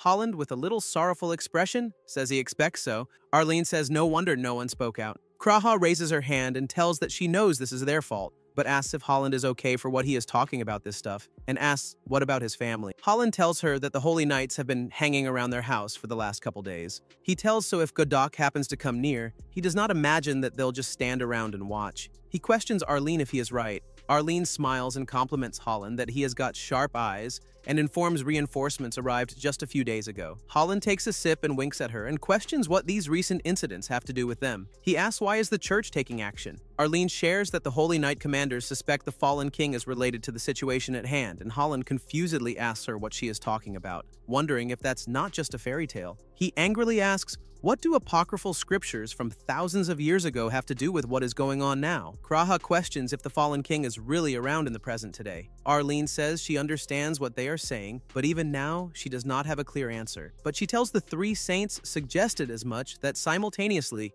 the Magic Federation has also had the same kind of feeling. She further explains that among the observers is that famous Archmage. Holland puts his hand on his face, wondering what is going on. He asks if she means that Godok is also connected with the fallen king somehow. Arlene says that's the assumption for now, and Kraha looks at the cup of coffee. Hearing Arlene say this is just a hypothesis, but if they look closely at the timeline, she thinks it's likely that the magic sword, which reduces things to nothingness, is the fallen king. Kraha suddenly asks them what that noise is as she feels something and notices that the coffee in the cup is also moving. Suddenly, they rush outside and see an instrumental apocryphal beast. On the other hand, in the labyrinth, Jir slices the monster in between with his sword. Eunice looks at him and says he is the useless one now, and Jir smirks, saying now he understands how he felt before. Ever since they went through that second door, he has had the undeniable feeling that these beasts are incredibly strong. The monsters became so formidable that they were undaunted by Eunice's magic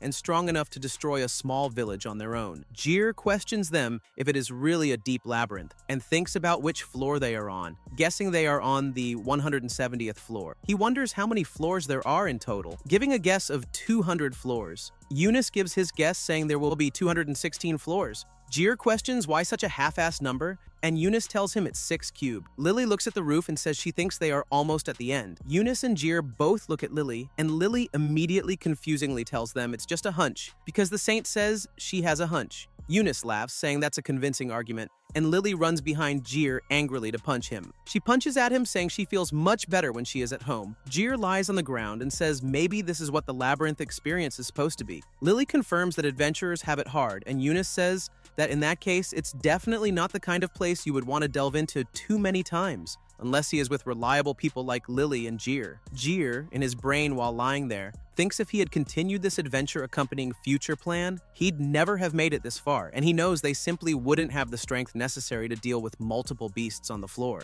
He thinks to himself that it's these three who could just go this deep into the labyrinth, and says maybe there's a point to this after all. Lily suddenly notices, saying Jir looks at her and tells her he is just talking to himself. Lily tells him he talks a lot with himself, and Jir wonders if he really is. Lily comes closer to him and tells him with a smile he surely does. Eunice smiles and says he is so envious and wishes he could have joined the adventure earlier. Jir says it's a childish thing to say, but Eunice says it's always been his dream to have friends of his age. Lily laughs and says, then let's exchange letters after they get out of here, and tells Jir it also goes for him as well. Lily blushes a little and questioningly says sure. Seeing this, Eunice says sadly that they have a cold-blooded person here. Jir tells her no, it's just that once he gets out of here, he will be back to traveling, so even if he sends something, it will be hard to get it delivered. Lily tells if she writes down where he will be headed next, then she can just send it to the mail shop in that town. Jir wonders if that kind of service even exists. Lily winks and tells him her writing is so cute it will leave him trembling in surprise.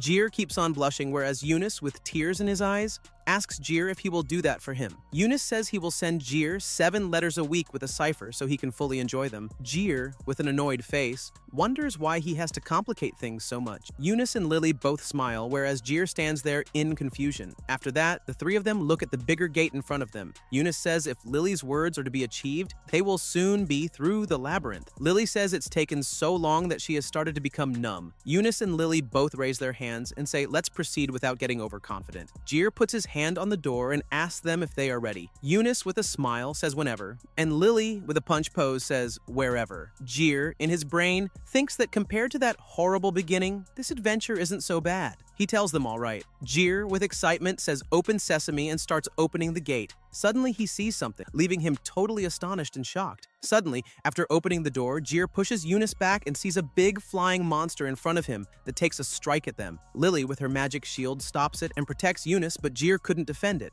and he gets hit, causing his death. Suddenly, a magical event occurs and Jir feels as if his soul is escaping. Time starts rewinding for a single second. Within Jir's shattered body and consciousness, one thing remains: his soul. There is a dazzling light in front of him that looks like it may explode, but Jir manages to reach out his hand as if grabbing hold of that soul, in a stance he had imagined countless times before, that he had visualized countless times before. So much happens within this short period. Jir uses his killer technique to strike that monster, and with his secret sword, Eris, using his skill Moondream, he manages to kill the monster. Suddenly he sits down, breathing heavily, covering his face with his hand, sweating immensely. He wonders what the hell just happened. He says he remembers the instant he entered the boss room and the floor boss caught him off guard with just one attack, killing him. He wonders how he is alive. He looks at his hand, shivering, as he hears Lily's voice telling Eunice not to move. Eunice lies there in blood, and Lily tells him he really overdid it, instructing Eunice not to talk as she uses her magic. And within seconds, Eunice is healed up. Eunice smiles and says he thought he was a goner for sure. He tells them he really was dead and informs Jir that it was just like he said. Pride leads to pain. Jir asks him what the hell happened earlier, and Eunice explains he turned back time by 1 single second. Lily and Jir look at Eunice with complete shock, and Lily asks if that's the new magic he mentioned before. Eunice laughs and says she got it right. It was the primary factor in him being certified as an archmage. He tells them it's a new technique he found at the very end of the stars. He looks at the roof, imagining stars, and says he usually has to pay more attention to the alignment of the stars and do a bunch of troublesome preparation to pull it off. But this time, he did it by force. He tells he can only rewind a brief amount of time, so he is really glad that Jir beat the floor boss in that single-second window he could provide them. With a smile, he further says he is glad their struggle didn't prove to be in vain in the end, and tells Lily that if she had not protected him, he would not have been able to recite the full incantation. He tells her that the organs he blew up served as payment for the technique and would not have come back. Jir, sitting there, giggles as he suddenly notices the term organs. He wonders what that means, and Eunice, to explain, tells him that as this is a cave and he used that spell on a place with no mana from the stars, the only thing he could bet on was his own life force. With a laugh, he says the aftermath was pretty incredible, and his insides burst like a balloon with a resounding pop. Jir feels a little scared hearing this, and he tells Eunice that it sounds way too intense, and suggests he take a nap. Eunice thanks Lily for helping him, saying he is feeling downright invigorated. He mentions that people should be calling Lily a great saint rather than just a saint. Lily agrees, saying they should say that as they already have a hero and an archmage, and she is the only one without a grand name. Lily looks at Jir, saying he can't say that now, not after losing like that. He thinks he was going to kick the bucket. He actually did, but if Eunice had not been there, he would have been dead. Lily also sits, looking a bit terrified, saying she is so discouraged that she does not want to move anymore. Eunice laughs loudly and says, "This is kind of getting hard." Jir, with a straight face, says thank you to both of them, and Lily and Eunice, with a smile, say he is welcome. The trio sits there together, tiredly on the ground. Eunice asks Jir if from here on out he thinks he can keep beating the floor boss like he did before. Jir thinks about it for a second and then lowers his head, saying he has no idea. With a sad face, he says he defeated the one just now with the effects of, and Eunice tells him he gets what he means. Lily, with a smile, says his rank grows immensely. Jir says at that time, he thinks he was able to immediately use time reversal because of the effects of the awakening right after the experience. 3 times now, folks like Jir have gone through something called the experience. Nobody's really put a clear definition on it, but whether you're facing life or death situations or overcoming tough times, or even delving into the big truths like mages do, this experience thing happens. After going through it, people's abilities shoot up big time. For a short while, they get into the state called awakening, where they can do crazy things. Jir, for example, turned the whole battle around with one powerful strike, and that was probably because of this experience thing, and it's not just a short-term boost. Climbing up the ranks for a long time helps them grow in a huge way, putting them on a totally different level than before. Sure, if they keep growing the normal way, they could still get that powerful, but thanks to the experience, they fast-track their way there. Whether or not someone has had this experience really shows how good swordsmen and mages actually are. The experience makes the journey to becoming super powerful a whole lot quicker. Eunice looks upwards and Jir says, "Let's turn back," as he asks after having the experience if one's abilities increase. But the effects of the awakening have already dissipated. Eunice and Lily confirm it, and Jir thinks he can think of himself as having the same level of power as his master from the time when he fought the toxic dragon. Eunice asks him if he is confident that, without the effects of the awakening, he can encounter a floor boss. Jir, with a stressed face, tells him he is definitely not. In his brain, he thinks back to when he got split in two by that beam of light. It wasn't because he was being careless, but in a contest of pure strength, he was swatted like a bug. The world is a big place, and he is still inexperienced. It's because he is aware of that fact that he speaks with his head, saying that while there is life, there is hope, and it might take them a while to get back to the surface. He lifts up his face and says that is far better than never making it back. Eunice finds it a reasonable suggestion, as he would like to do that, but he asks Lily if she has something in mind. He asks her if she knows how powerful the recent floor boss was. Lily thinks about it and then says it was a middle beast. Jir looks at her in shock, and she tells him furthermore, it was below average in terms of combat ability. Listening to this, Jir feels traumatized as he didn't imagine how powerful they are. Lily begins to explain that orchestras are a species of words, and handling them is incredibly difficult because each falls between a lesser and middle apocryphal beast in its own right. According to Rasti, they operate in groups, and if their commander is taken down, victory becomes attainable. Jir and Eunice contemplate this, and Eunice questions if Rasti is genuinely about to come. Lily expresses uncertainty, prompting Jir to wonder if it might be a different species. However, Lily asserts her certainty, explaining that apocryphals always have a number written on their bodies, indicating their species, and in this case, it's an orchestra. Jir reflects on Lily's earlier statement, acknowledging that it's classified as a middle apocryphal beast. Yet, in terms of strength alone, it appears to be a lesser beast. Despite attempting humility, Jir realizes he overestimated his own strength and succumbed to pathetic pride. He grapples with the realization that there are individuals who never accept defeat and grow stronger, but he doesn't identify with that mindset. Observing Jir lost in thought, Lily wonders if he is feeling depressed. Meanwhile, Jir contemplates whether the beast that killed him was one of the less powerful types. Despite his attempt at humility, he acknowledges his own foolish overestimation of strength. As Lily looks at Jir, who is seemingly lost in thought, she wonders if he is on the verge of tears. However, Jir clarifies that he is not depressed. He suggests that given their potential inability to handle a greater apocryphal beast,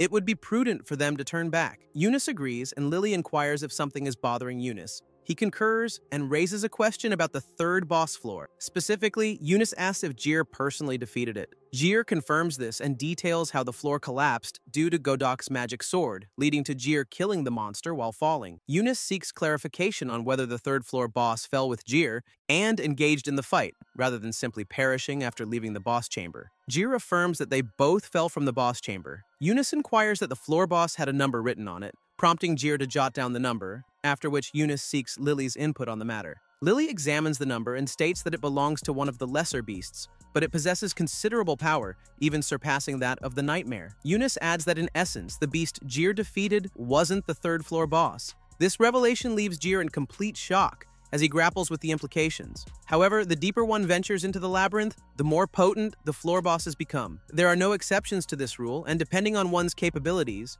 the difficulty of defeating them may fluctuate. This also implies that the mana contained within their bodies increases with each descending floor. Eunice raises his finger and notes that Jir encountering such a formidable opponent on the third floor is peculiar, marking just the beginning of the bizarre occurrences. He mentions the typical rule that floor bosses can't leave their designated boss chambers. Although he acknowledges he doesn't fully understand the workings, Eunice emphasizes that it's a fundamental characteristic of the labyrinth, and even middle apocryphal beasts adhere to this rule. Eunice points out that in fact, the orchestra didn't attack until Jir opened the door, raising the question of how a weaker apocryphal beast managed to emerge from the boss chamber and transform upon encountering them. Eunice proposes the simplest hypothesis. The third floor boss was an apocryphal beast freed from the labyrinth's rule. Jir reacts with shock, and Eunice, gesturing with his finger, suggests that the bonds of the labyrinth are weakening. Jir questions if that means the beast might not be able to maintain their mana outside the labyrinth,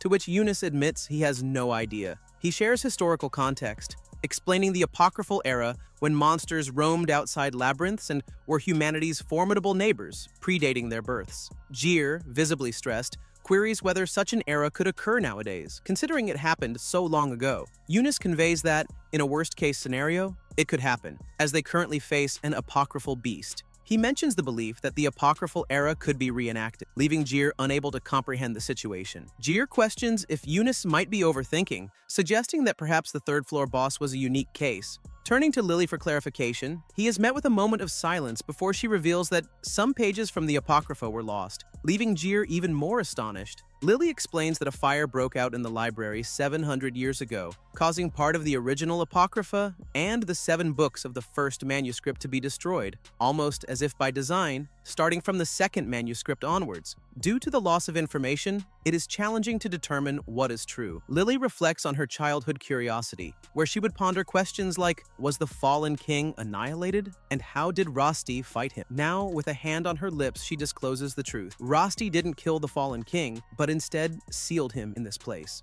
Jir reacts with complete shock, while Eunice smiles, affirming that this aligns with his thoughts. Eunice gazes at the labyrinth and states that it's not a natural occurrence. It was formed from the structure Rosti created, with the outpouring of mana from the fallen king sealed within, making it a pseudo-labyrinth. Lily speculates that information about this place might have been contained in the lost pages that were burned in the fire or intentionally destroyed. Jir questions if this implies that the bonds are weakening and the monsters are attempting to escape. However, Lily dismisses this notion, stating that it is likely far more serious, revealing that the labyrinth seal is on the verge of breaking. In shock, Jir asks about the consequences if the seal breaks. Eunice ponders the situation and asserts that it won't just end there. The apocryphal beast bound to the labyrinthine structure would be unleashed onto the surface world. He emphasizes that they would be helplessly destroyed if that were to happen. Lily adds that it's not just about the release of the apocryphal beasts. If the fallen king reawakens, the world will be flooded with mana, leading to the destruction of civilization, similar to what happened in prehistoric times.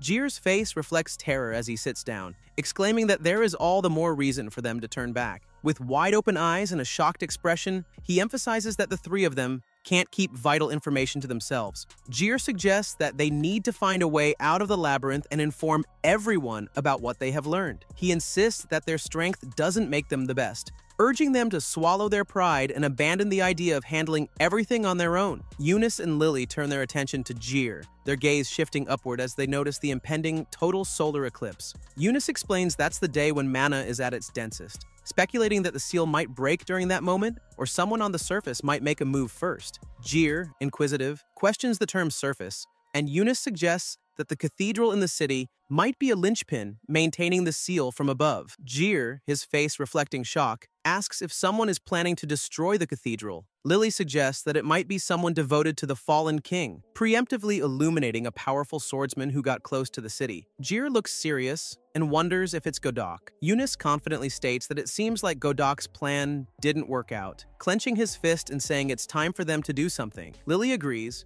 but Jir stays quiet, trying to understand what's happening. Eunice tells Jir that a solar eclipse is coming in 3 days at noon. Even though they were not sure how many floors are left in the labyrinth, Eunice emphasizes that if they don't seal the fallen king before the eclipse, they will fail. Jir sits there in shock, trying to grasp the seriousness of the situation. Lily addresses Jir, stating that the situation has nothing to do with him. She explains that both she and Eunice came for a mission, and if either of them leaves, they won't be able to reseal the fallen king. She asserts that Jir is not needed, leaving him with a sense of sadness. Moving ahead, there's no sure promise of staying alive, a risky fact that was true even before, but now things get even more dangerous. Running into bigger, scarier creatures isn't just a fight for life anymore, it means certain death. Lily lowers her head and expresses gratitude to Jir for guiding them this far. She tells him with a smile that he has done enough. Sitting there, Jir reflects on his journey through the labyrinth, facing his own weakness. Unable to fight properly without his glasses, he realizes that he might lose his life or fail to protect his friends. Eunice, standing nearby, acknowledges the limited time before the solar eclipse and understands that Jir has no obligation to fight. However, he earnestly asks Jir to risk his life to save the world and lead them to the deepest level of the labyrinth. Jir thinks about the big responsibility he's taking on and realizes he's not good at much except swinging his sword, but even so, he feels happy about it. Lily asks if he's sure about helping them, and Jir happily raises his hand, saying that without someone leading him, he might never get out of the labyrinth to see the sky again. Lily says thanks while holding one of his hands, and Eunice holds the other. Jir remembers that he came to the labyrinth to conquer it in the first place, so the three of them kept going on their journey. Even though they weren't as cheerful as before, there was still a bit of hope in their steps. One of them asks which way they should go, and Jir responds that based on his gut feeling, they should go this way. Kraha, standing there in shock as she looks at the monster, recalls hearing this name countless times in her childhood and reading them in the scriptures. A servant of the fallen king, the apocryphal beast,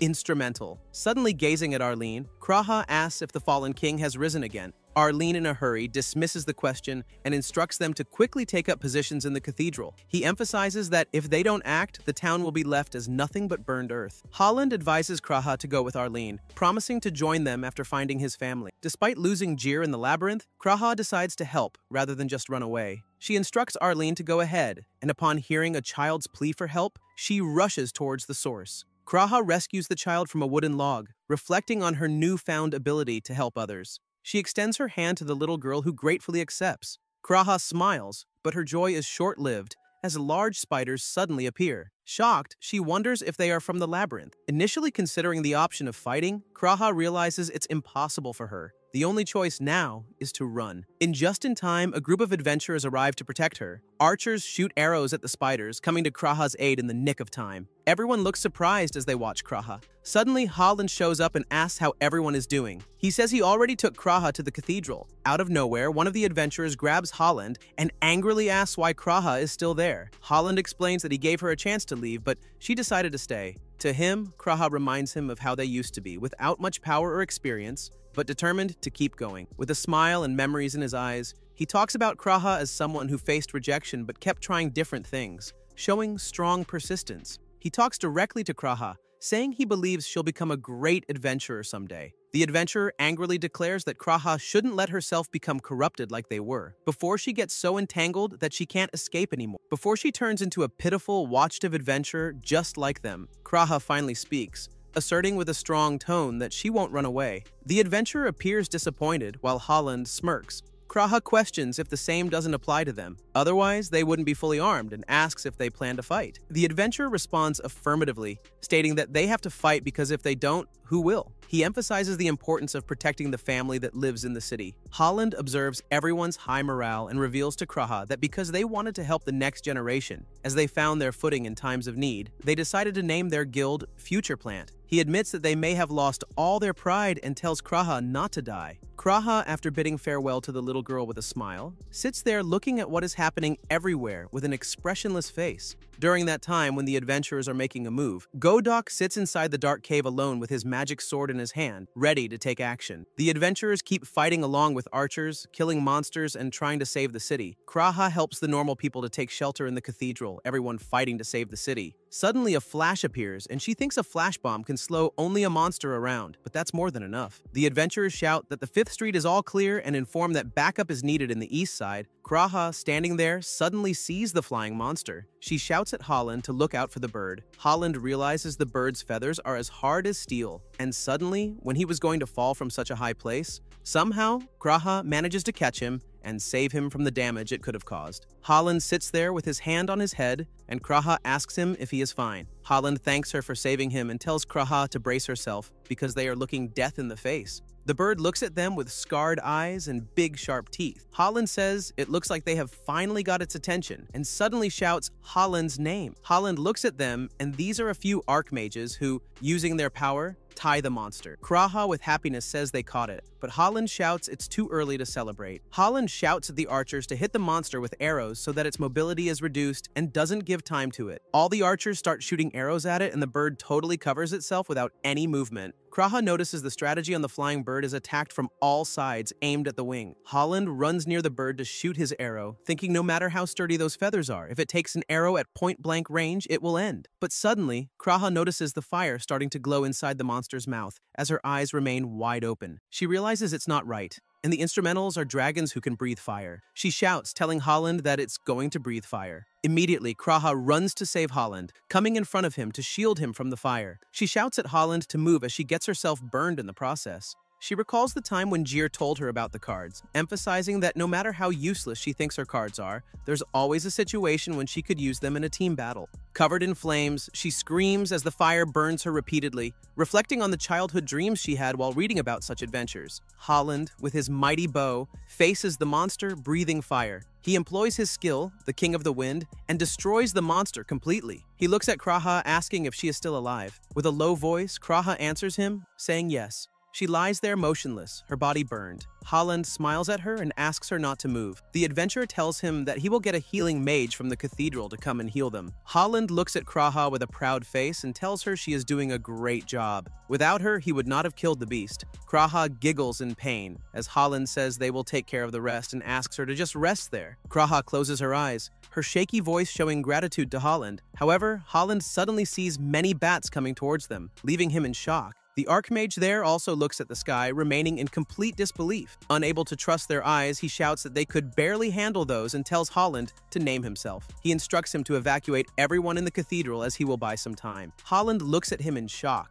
and another man speaks up, suggesting they forget about the city and stating that the whole country is screwed. He shouts at Halen to leave immediately. Kraha, with her shaking voice, asks Halen to go, and he cries due to the dire situation. With no choice left, he runs to evacuate everyone in the cathedral. The adventurer shouts, urging anyone with strength left to draw attention, even if just for a few seconds. Suddenly, Holland's eyes widen as he sees another creature, stronger and larger than before, coming towards them. In his mind, he thinks the last one was nothing compared to this one. He looks at the beast shooting a mega fireball towards them, realizing he may not make it in time. Kraha, with her half-opened eyes, looks at the monster with defeat in her eyes. However, suddenly a miracle happens and everyone watches as a boy fights the monster with a sword, ultimately killing the beast with a single strike. Kraha, with her half-opened eyes just before fainting, looks at the boy killing the monster and then walking. She notices its cheer and loses consciousness. On the other hand, Eunice claps with a smile, saying it seems like they just made it in time. He mentions the total solar eclipse slated for dawn and lifts his hand towards the stars.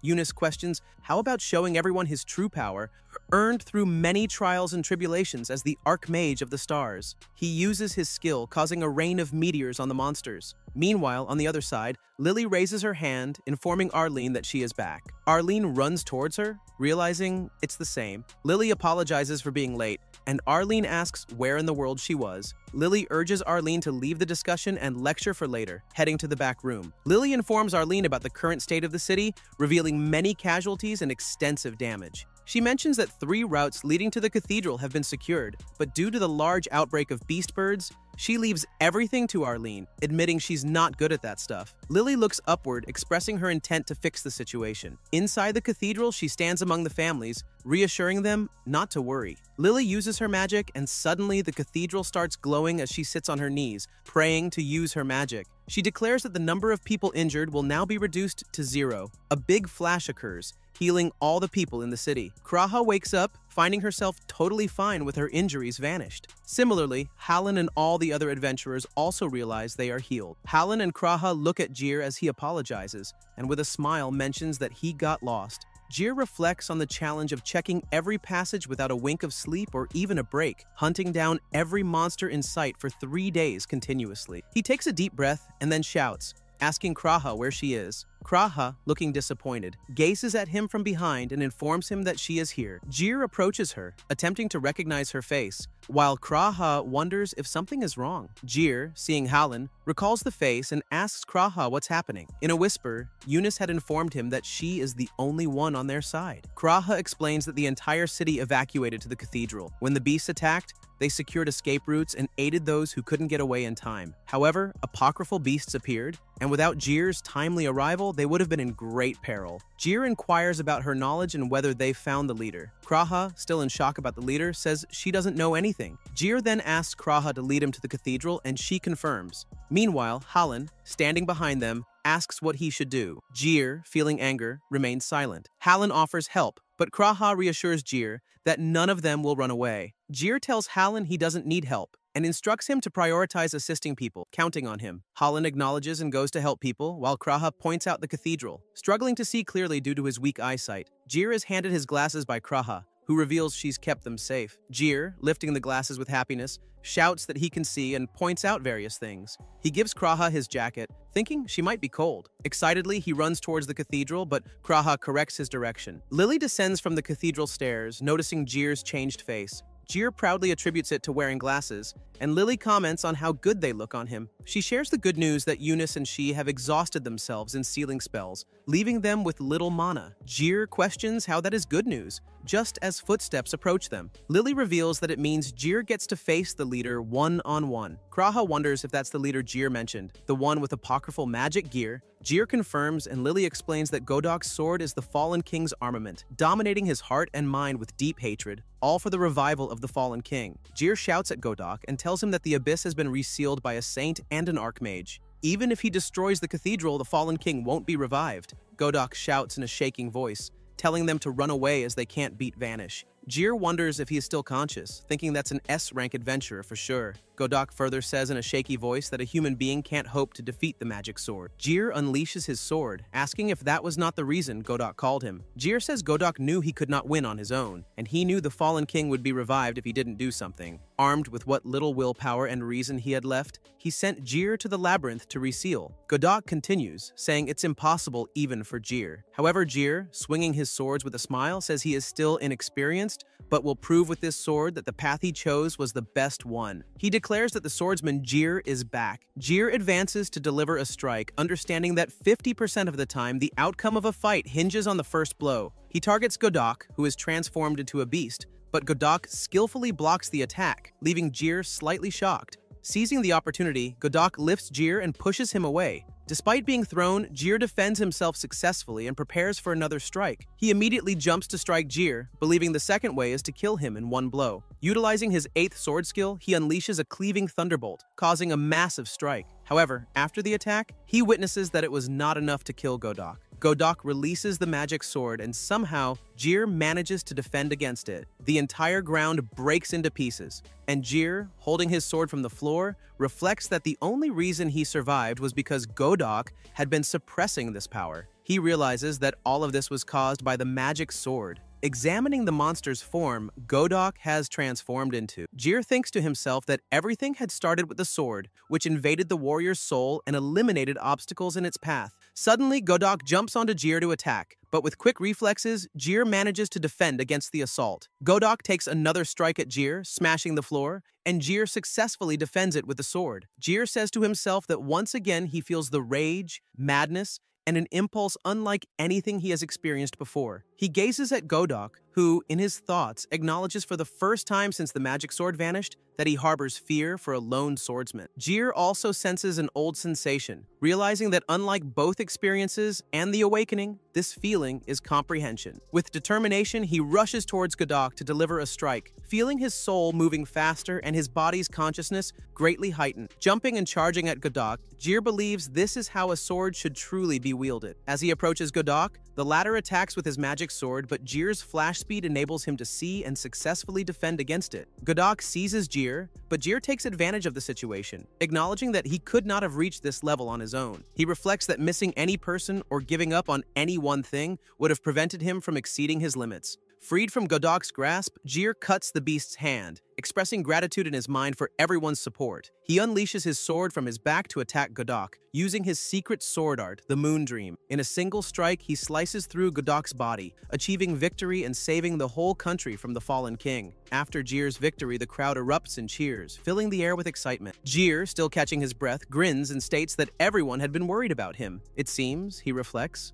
that he is still just a novice. As he raises his hand, exhaustion finally overtakes him and he collapses on the spot. Several days later, morning sunlight filters through the window, casting warmth across the room. The kitchen alarm blares loudly, abruptly waking Jir. Lily's voice calls out, blending teasing with mild scolding, questioning how long he plans to sleep. She continues to ring the alarm until Jir opens his eyes. They exchange drowsy greetings. With urgency in her voice, Lily reminds him to get up early if he intends to leave that day. She pauses to ask if she had disturbed him. Jir shakes his head, offering a faint smile. He expresses gratitude. She smiles in response and instructs him to wash his face and change clothes, though she quickly adds that it doesn't matter. He just needs to hurry. She exits, slamming the door behind her. Jir chuckles, thinking that Lily in an apron is a great sight to start the day. He recalls how he tried to suppress his feelings due to the earlier tension, but now he realizes he had always noticed, particularly from the way Eunice had interacted with Lily. He feels relieved, then mutters something about beating up whoever claimed she was an 80-year-old married woman. At that moment, Jir notices someone at the door. It is Eunice. She greets him with a cheerful smile, noting it has been a while since they last saw each other in the morning. Jir returns the smile and remarks that she seems unusually lively for the early hour. Eunice laughs softly, revealing she is actually heading to bed and feels sluggish. She asks if he is about to have breakfast. Jir nods, and they walk to the dining room together. Upon entering, they find Lily already seated and eating. She comments that the two of them have finally arrived and waves them over. They sit down and join her. The meal is simple, yet comforting, and the atmosphere feels relaxed. During breakfast, Lily shifts to a more serious tone, noting that it will be the last time the three of them eat together like this. Eunice turns to Jir and asks if he is leaving today. Jir confirms, saying he plans to go before noon. Lily suddenly recalls that Arlie had asked whether he needed a wagon. Jir declines. Eunice then asks if he intends to say goodbye right after breakfast. Jir affirms but mentions he will first stop by the hospital. Lily informs him that they have regained consciousness. Jir exhales with relief and says he will say a quick goodbye, mentioning a long-delayed promise.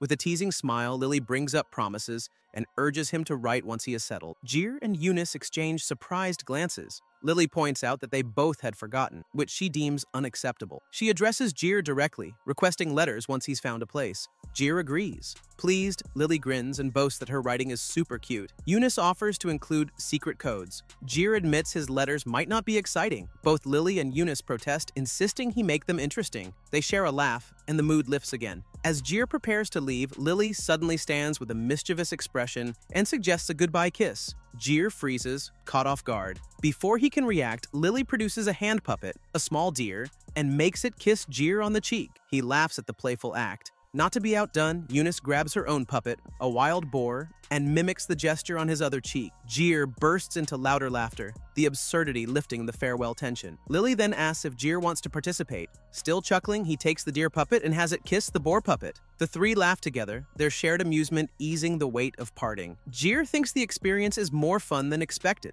Playing with the puppets has somehow softened the moment. Eventually, the puppets are lowered and the mood shifts. Lily takes Jir's hand and declares that the three of them will meet again, calling it fate. Jir, touched by the moment, squeezes their hands in return, an unspoken promise between them. With that, Jir steps outside into the world beyond. His heart feels a little lighter after sharing this moment with those who matter most. The manga concludes here. The title is My Blade Will Lead the Way, abandoned in a labyrinth as a directionally challenged S-rank swordsman. The recap spans chapters 1 through 23. Chapters 24 to 26 remain and can be read independent. Thank you for watching. See you in my next manga recap video.